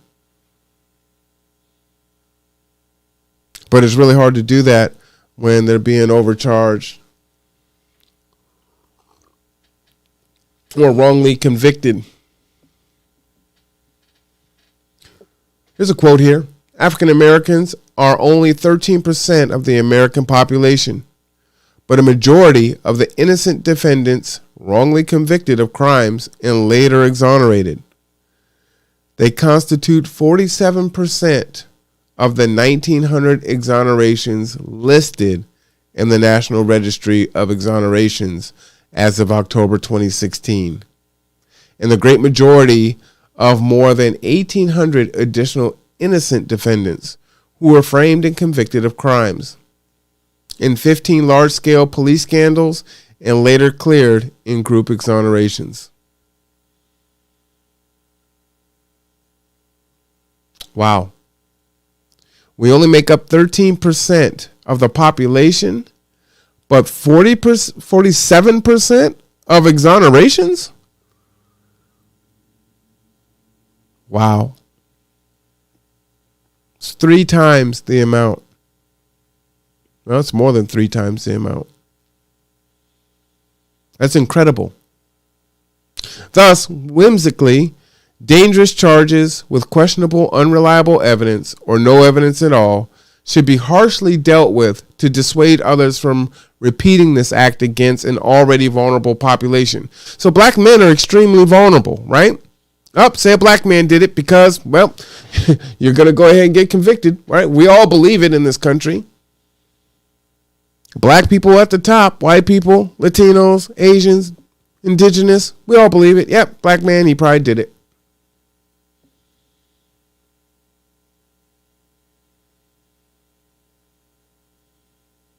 And there's no consequence for false claims. Statute of limitations is over.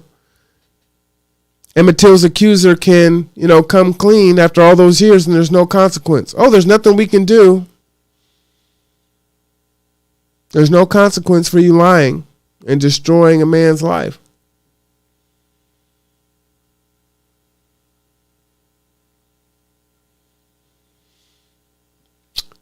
G, minimum age of criminal responsibility.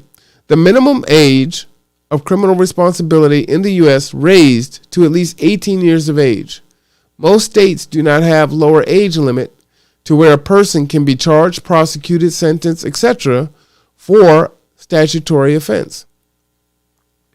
The states that do specify an age floor mostly range from 7 to 10 years of age. Such legal precedents contribute greatly to the criminalization of black boys.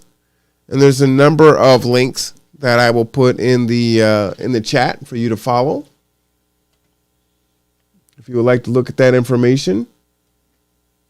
One thing that is tremendously important is, as we listen to all the talking heads, and I'm a talking head now, so I include myself in that. As we listen to the talking heads, the information might sound good. You might agree with it on its face. But Reagan, I believe, said, trust but verify. Check out the data. Check out the stats. Make sure that the place where I get my information, CNN, Fox News, MSNBC, whoever you watch, look into where they're getting their information.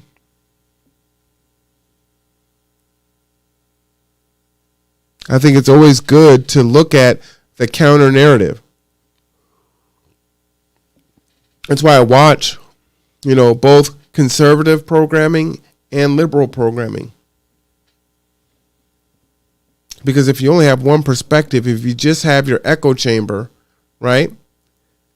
How are you going to be open-minded and see, what? That perspective, that idea there is actually valid and correct. And am I big enough to admit that and change my thinking on that particular point?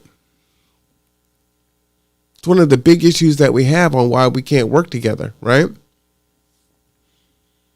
Because we're told we have to believe what we believe. We can't allow anyone to dissuade us. It's a zero-sum game. We can't have open dialogue. People can't be ignorant, and I don't mean ignorant in a bad way. I mean ignorant as in I don't have any experience in that. So I'm ignorant, unaware of. But if I come and I try to ask you questions genuinely, then I'm attacked.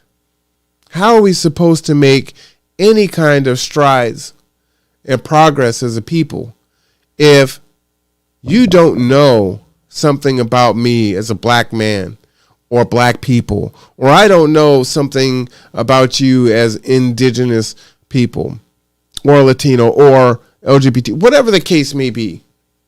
And when I come to you, or when you come to me, genuinely asking questions because I don't know, I don't understand, and would like clarification, then I'm attacked, then you're attacked.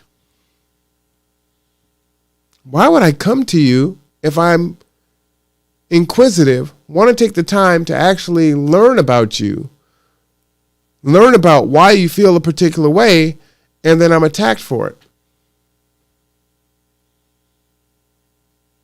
Right? Nobody has to go through abuse. No one signs up for that.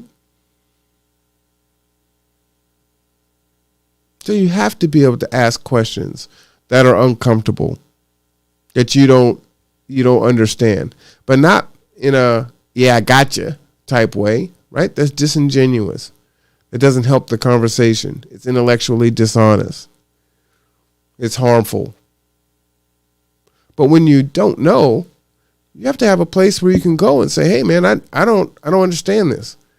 Why is it like this? Why do you do this? Why do you guys do that? Why does it seem like? And I like to know, because if I have an understanding, then I can operate in my life in a different way. And I can slowly start to, destroy or dismantle my own biases or stereotypes that are not correct.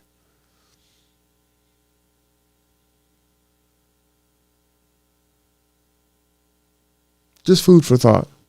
All right, back to it. Number, letter H, end law enforcement collaboration.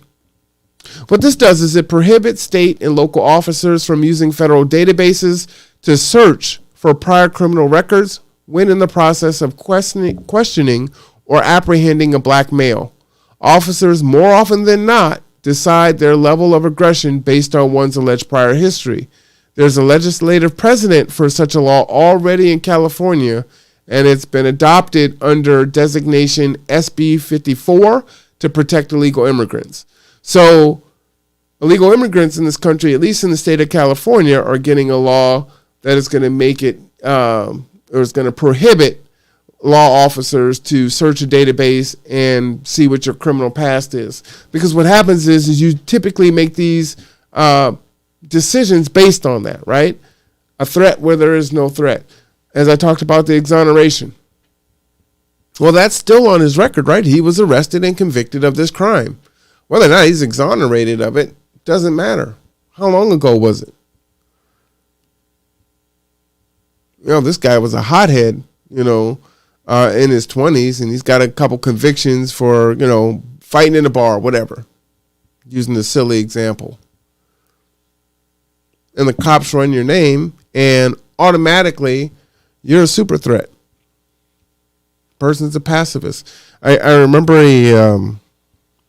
this was a little after George Floyd was murdered, and I think a little black kid who was on the spectrum went into a store and bought a soda, and he was acting weird, and he had his mask on the whole time, and the cops came, and they ended up hitting him with a horse tranquilizer or something. They ended up killing him. But he was pleading with them. I'm not a danger. I like you people. I like police. I just want to go home. I mean, he was just a little kid. I mean, scrawny little kid, too. And he ended up dying. And it's that perceived threat, right? And he didn't have a record, so, but he died anyway, but imagine if he did have something that was in his record from his past. I think about the, I'm afraid for my life statement. All honesty, I think, black men should live in a state of being afraid for their life.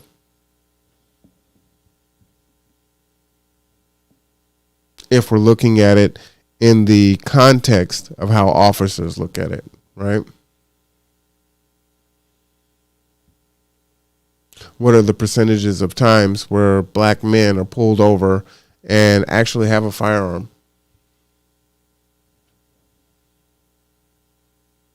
Illegally.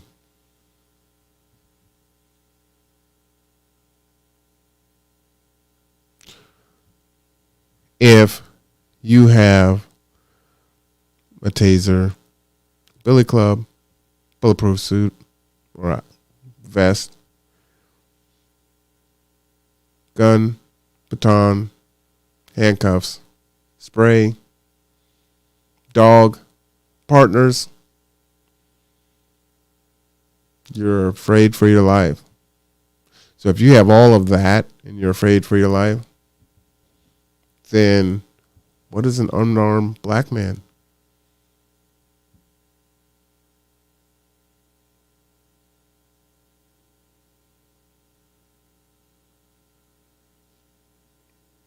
Just saying. Anyone can weigh in on that. I'd like to hear what you think about that answer. Number 7, intimate partner violence, homicide policy reform. Despite stereotypes that intimate partner violence, homicide, aggression is the sole purveyor of black males, it is nigh equal. It's bidirectional in the black community, meaning men assault women to the same degree that women assault men. And the numbers of interracial IPV homicide amongst the 40 plus million black population is negligible, with data suggesting that women across race initiate violence first while opting to use weapons more often than men. So these are statistics, right? And we know that as a man, we're told, just leave. Men will have that macho bravado of, oh, I'm a man and, can't no little girl hurt me, can't no little woman hurt me. But we just had a story a few weeks ago where, the woman boiled a hot pot of water and threw it on the boyfriend, and she put it on, I think, Instagram or something like that. And she said she was literally watching the flesh fall off of his body. She's laughing about it, and hit his keys so he couldn't get to the hospital.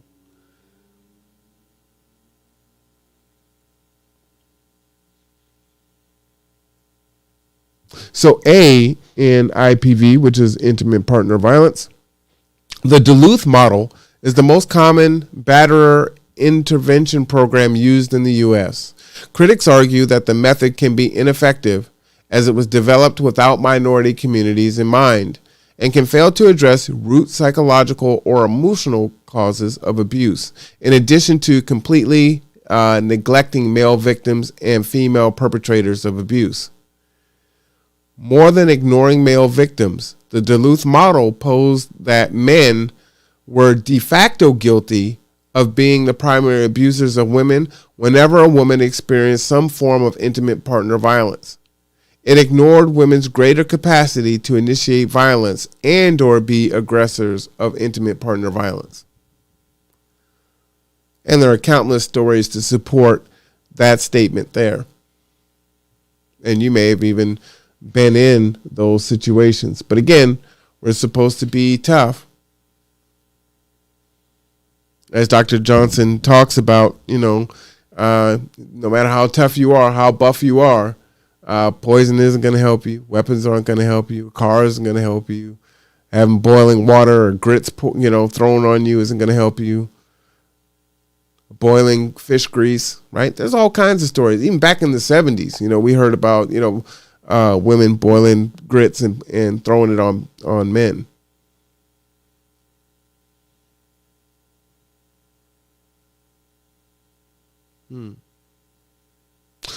B, IPV carceral practices. Black men incarcerated for IPV, intimate partner violence, require a massive reevaluation of their status in relation to their victimization at the hands of women, as rates of bi-directional abuse in the black community suggest equal violence initiated by women to men and from men to women. The hypo-sentencing of women for the same crime as men by up to 63%. The underrepresentation of female aggressors suggests a massive bias in sentencing and disproportionately targets and criminalizes men. And we see that all the time too, right? The cops get called out for whatever reason, and this is actually pretty arbitrary, right? I don't know what law says if the cops show up to a domestic disturbance, someone has to go to jail. But that's often what they say, right? Well, we showed up, so somebody has to go to jail. And would you say 8 out of 10 times it's the man across race? Even if they weren't the initiator, they may have marks on their body.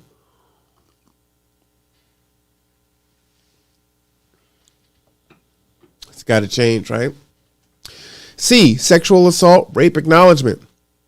Includes legally recognized the withholding of sex as a form of sexual abuse in marriage. That said, such an acknowledgement might allow for less punitive access to annulments and divorce options. Also requires that all rape allegations require traditional standards of adequate evidence prior to arresting and sentencing. So that sounds like a due process thing there. Okay. Number 8, health-targeted cancer campaigning, treatment, and recognition. I did not know this and was really surprised by it. Black men are diagnosed with cancer at slightly less rates than white women and white men and white women.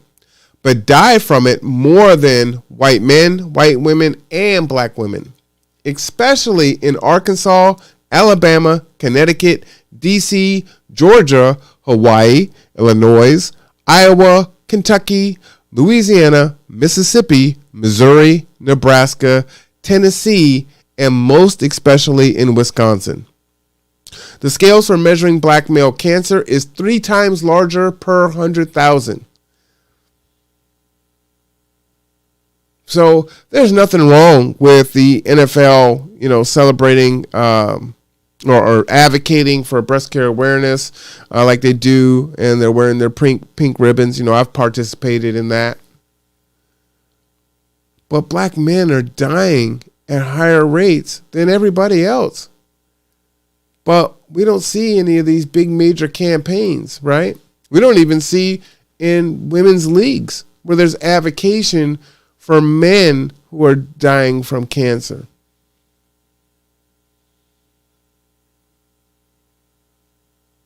So this is the black political agenda, black male political agenda, right?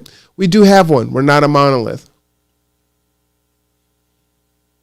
We do have specific needs to our community. Number 9 is targeted small business support.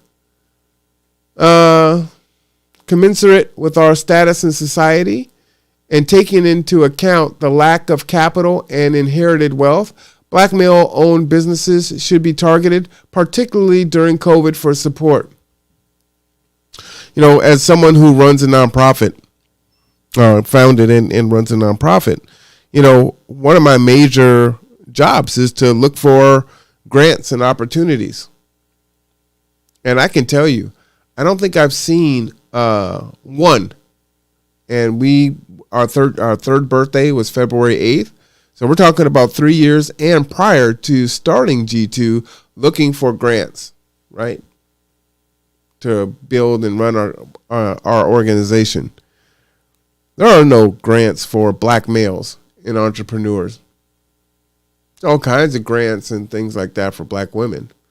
If you look at our commercials right now, everything is about the black woman, which is great. You need advocacy for that. I'm not saying that, you need to decrease that and you need to now do it for black males. Again, that is intellectually dishonest, right? So if you're making that argument, then you're just singing. And what is singing? Right?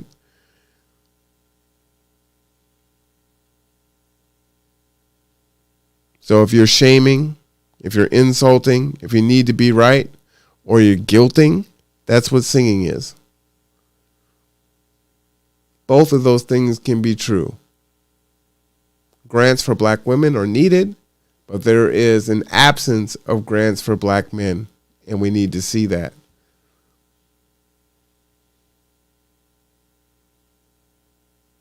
Number 10 is Social Security and life insurance family support. Accrued Social Security and life insurance from deceased black males should be partially or partly applied to children and grandchildren when applicable. There are some horror stories in the black community where the man dies, the black man dies, and the children are not of age, and so the black woman gets the money and the children don't have anything when they come of age, right? As the father or whatever their role was, connection was to the family, had intended.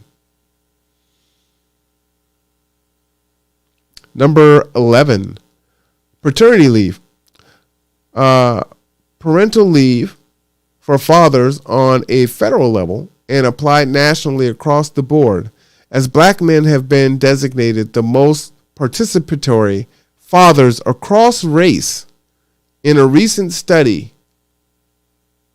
Let me read that again, because the stereotype is black fathers are absent. We don't take care of our kids. We're not in our kids' lives. As black men have been designated the most participatory fathers across race in a recent study. That study was articulated by Josh Leves in his text, All In: how our work-first culture fails dads, families, and businesses, and how we can fix it together. Their lack of access to parental leave is unjust. Again, I'm going to read that one more time. As black men have been designated the most participatory fathers across race in a recent study. So it is a misnomer that black men do not take care of their children, are not in their children's lives, and aren't present in a tangible and fundamental way. But we haven't heard that, right? Black men are deadbeats. They're not there for their kids. Even with the challenges of state programs, welfare programs that say you can't be in the home, sentencing rates if you should get arrested, employment opportunities, and all these other systematic things that are built in place. Still, a recent study shows black men, the most participatory fathers across race. It's huge.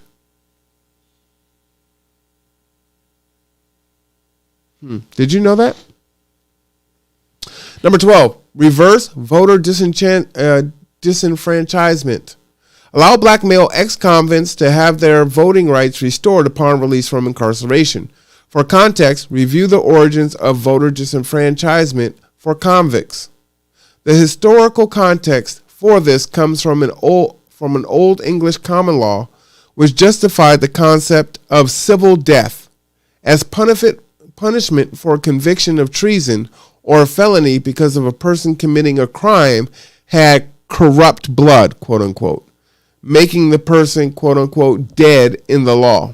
America did not immediately adopt this position because the Constitution was silent on voting rights and neither granted nor denied anyone the right to vote. In 1787, the Constitution considered black people as 3/5 of a human being. Blacks voting was not an issue.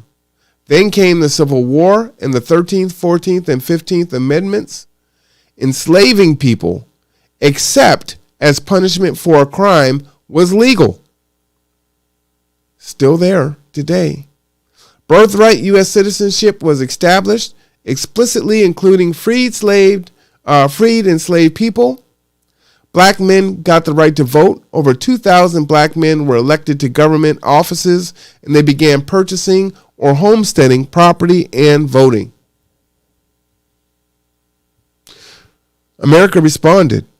The exception in the 13th Amendment allowing slavery as punishment for a crime was paired with black codes, which basically criminalized black life.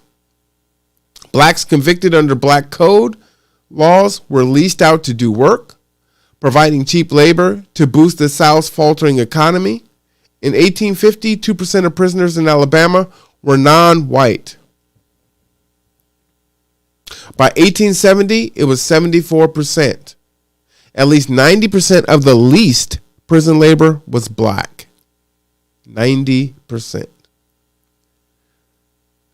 In the 15 years between 1865 and 1880, at least 13 states, more than a third of the country's 38 states, enacted broad felony disenfranchisement laws. The theory was simple. Convict them of crimes, strip away their right to vote, imprison them, lease them out as convict labor, and blacks would be returned to the condition as close to slavery as possible. That also means your right to own and bear arms. So you can't protect yourself and your family either.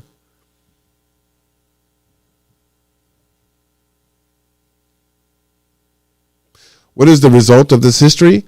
Black Americans of voting age are more than 4 times as likely to lose their voting rights than the rest of the adult population. 1 of every 13 black adults is disenfranchised. In some states like Virginia, Kentucky, Tennessee, and until recently Florida, 1 in 5 blacks have been disenfranchised. 1 in 5 blacks means 20%. In total, 2.2 million black citizens are banned from voting. 38% of the disenfranchised population in America is black.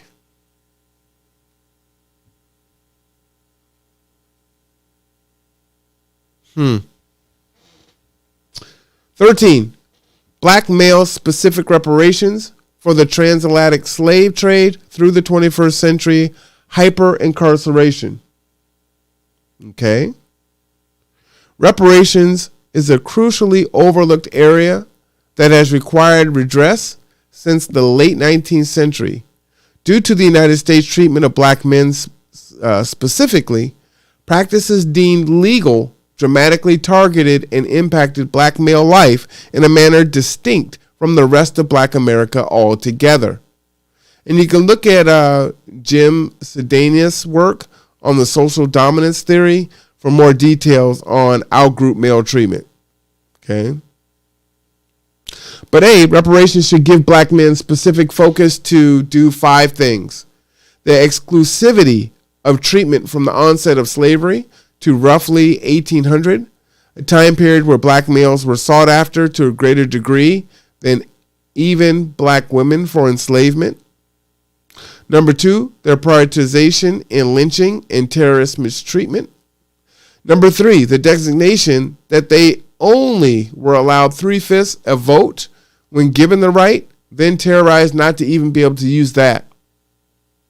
Number 4, the targeted campaign to be brutalized and killed by law enforcement. And number 5, the target of hyper-incarceration policies from Reconstruction, which is convict leasing, through the 1970s, which is the prison industrial complex, to now.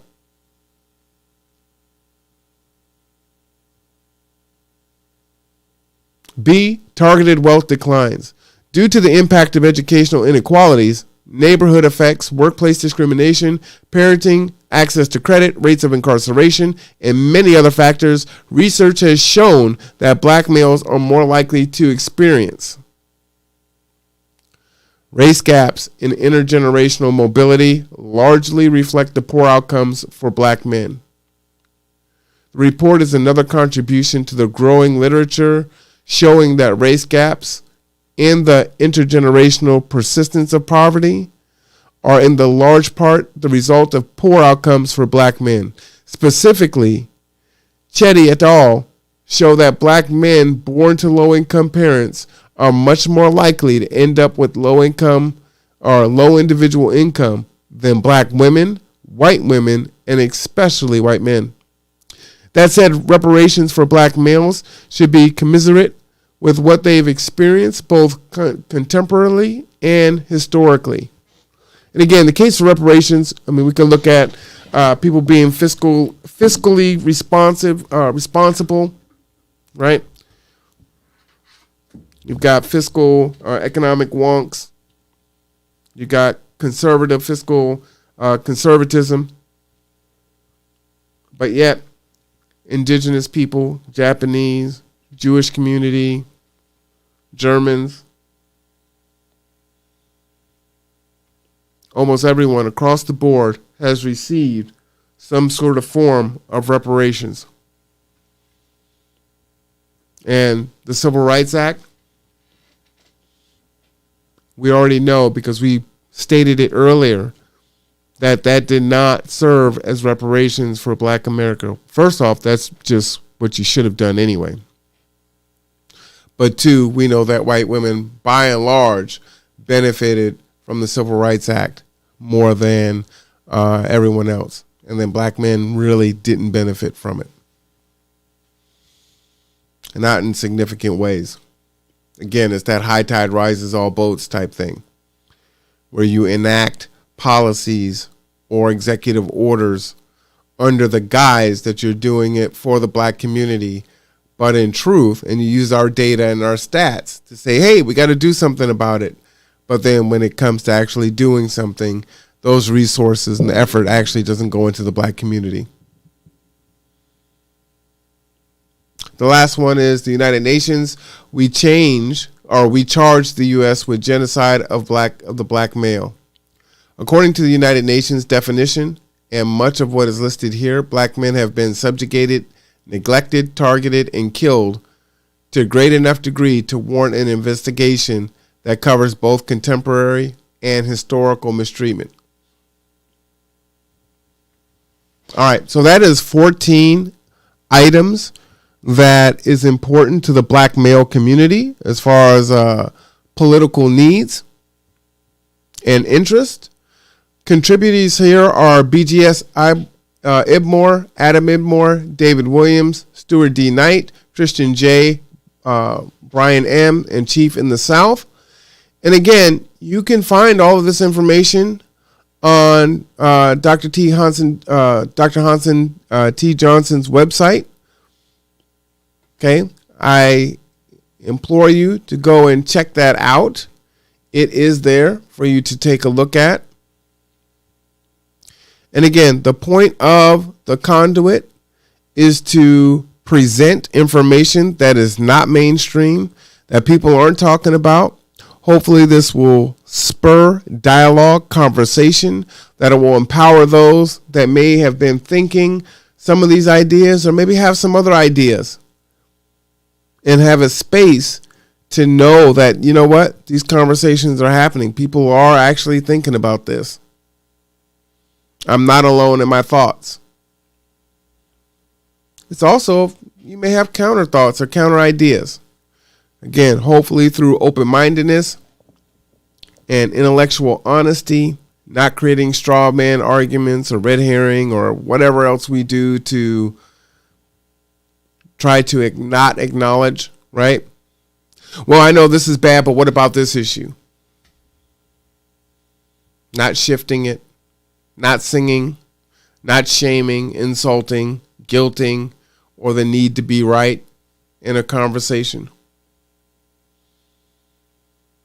Understanding that there's a lot of things in this country that need to be fixed and that they were already broken pre-COVID. And all COVID has done is allowed us to see these things as they start to impact the dominant society. And what is scary is as there's this rush to reopen up, even though we have 3 more strains of the virus. We don't know how well the vaccine works. It's more infectious. It might be 35% more deadly. We need to open up schools.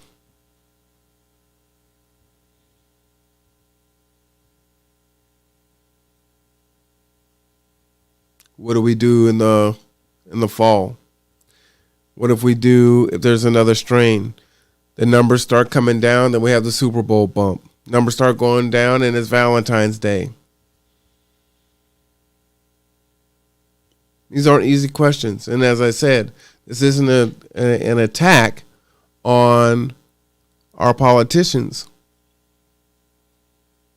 And as I've said in previous podcasts, it's unenvious of me in regards to folks that have been elected and wanted this responsibility to try to figure these things out.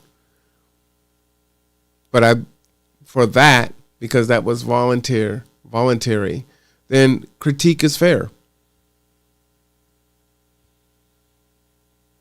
And it just seems like everything is so reactive and not proactive. We have all these things happening. We were promised if we voted in the Democratic senators for Georgia, the $2,000 would be on its way. Well, now it's $1,400, right? $15 minimum wage, although it's too little too late. Now that seems to be off the table. Even if they passed it tomorrow, that $15 an hour doesn't phase in totally until 2025. So what do we do in the meantime? What happens when the eviction moratorium wears off?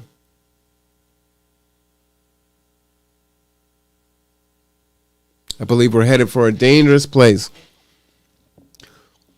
But again, the mainstream media, Fox News, MSNBC, CNN, many of our favorite YouTube news outlets. That's another thing, What was so dangerous and so insidious is our news stations first were news, even if they were biased, right? And we can talk about how black people, particularly black men, were framed in the news. But then more and more opinion started to come out. And you didn't see how CNN turned into an opinion. You can't even really call it a news outlet, right? It's an opinion outlet. Fox News, an opinion outlet. MSNBC, opinion. And we'll sprinkle some facts in here and there. And now we're in a dangerous space. But now you've got millions of Americans that are consuming this as the gospel, as the truth. Whatever side you're on. And there's no space for the middle. They're telling us what to care about. Guess George Floyd isn't important. I guess, police brutality, not important. Black Lives Matter, not really too important. It was important when it was making headlines. And it was making them rich. But now, we don't need to talk about that. And substitute anything. I'm substituting some of the things that I care about. But substitute it for climate change or, abortion. Being fiscally conservative.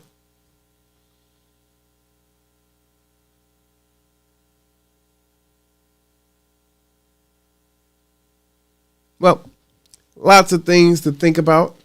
I hope that will spur some dialogue.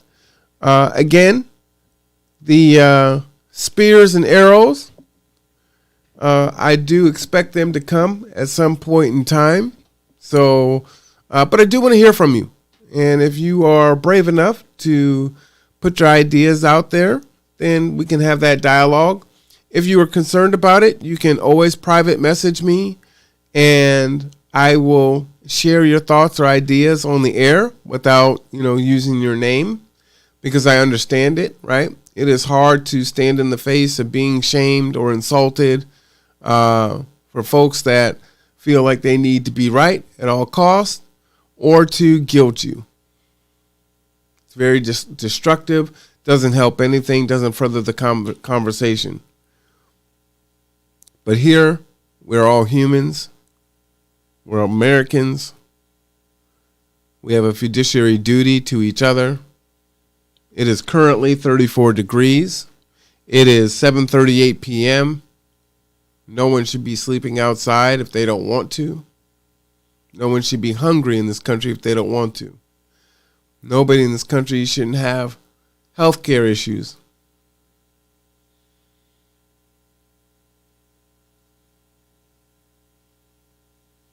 Anyway, I thank you for joining me. I hope that you have a great Valentine's Day evening, whatever your plans may be. Whatever or whomever, loved ones,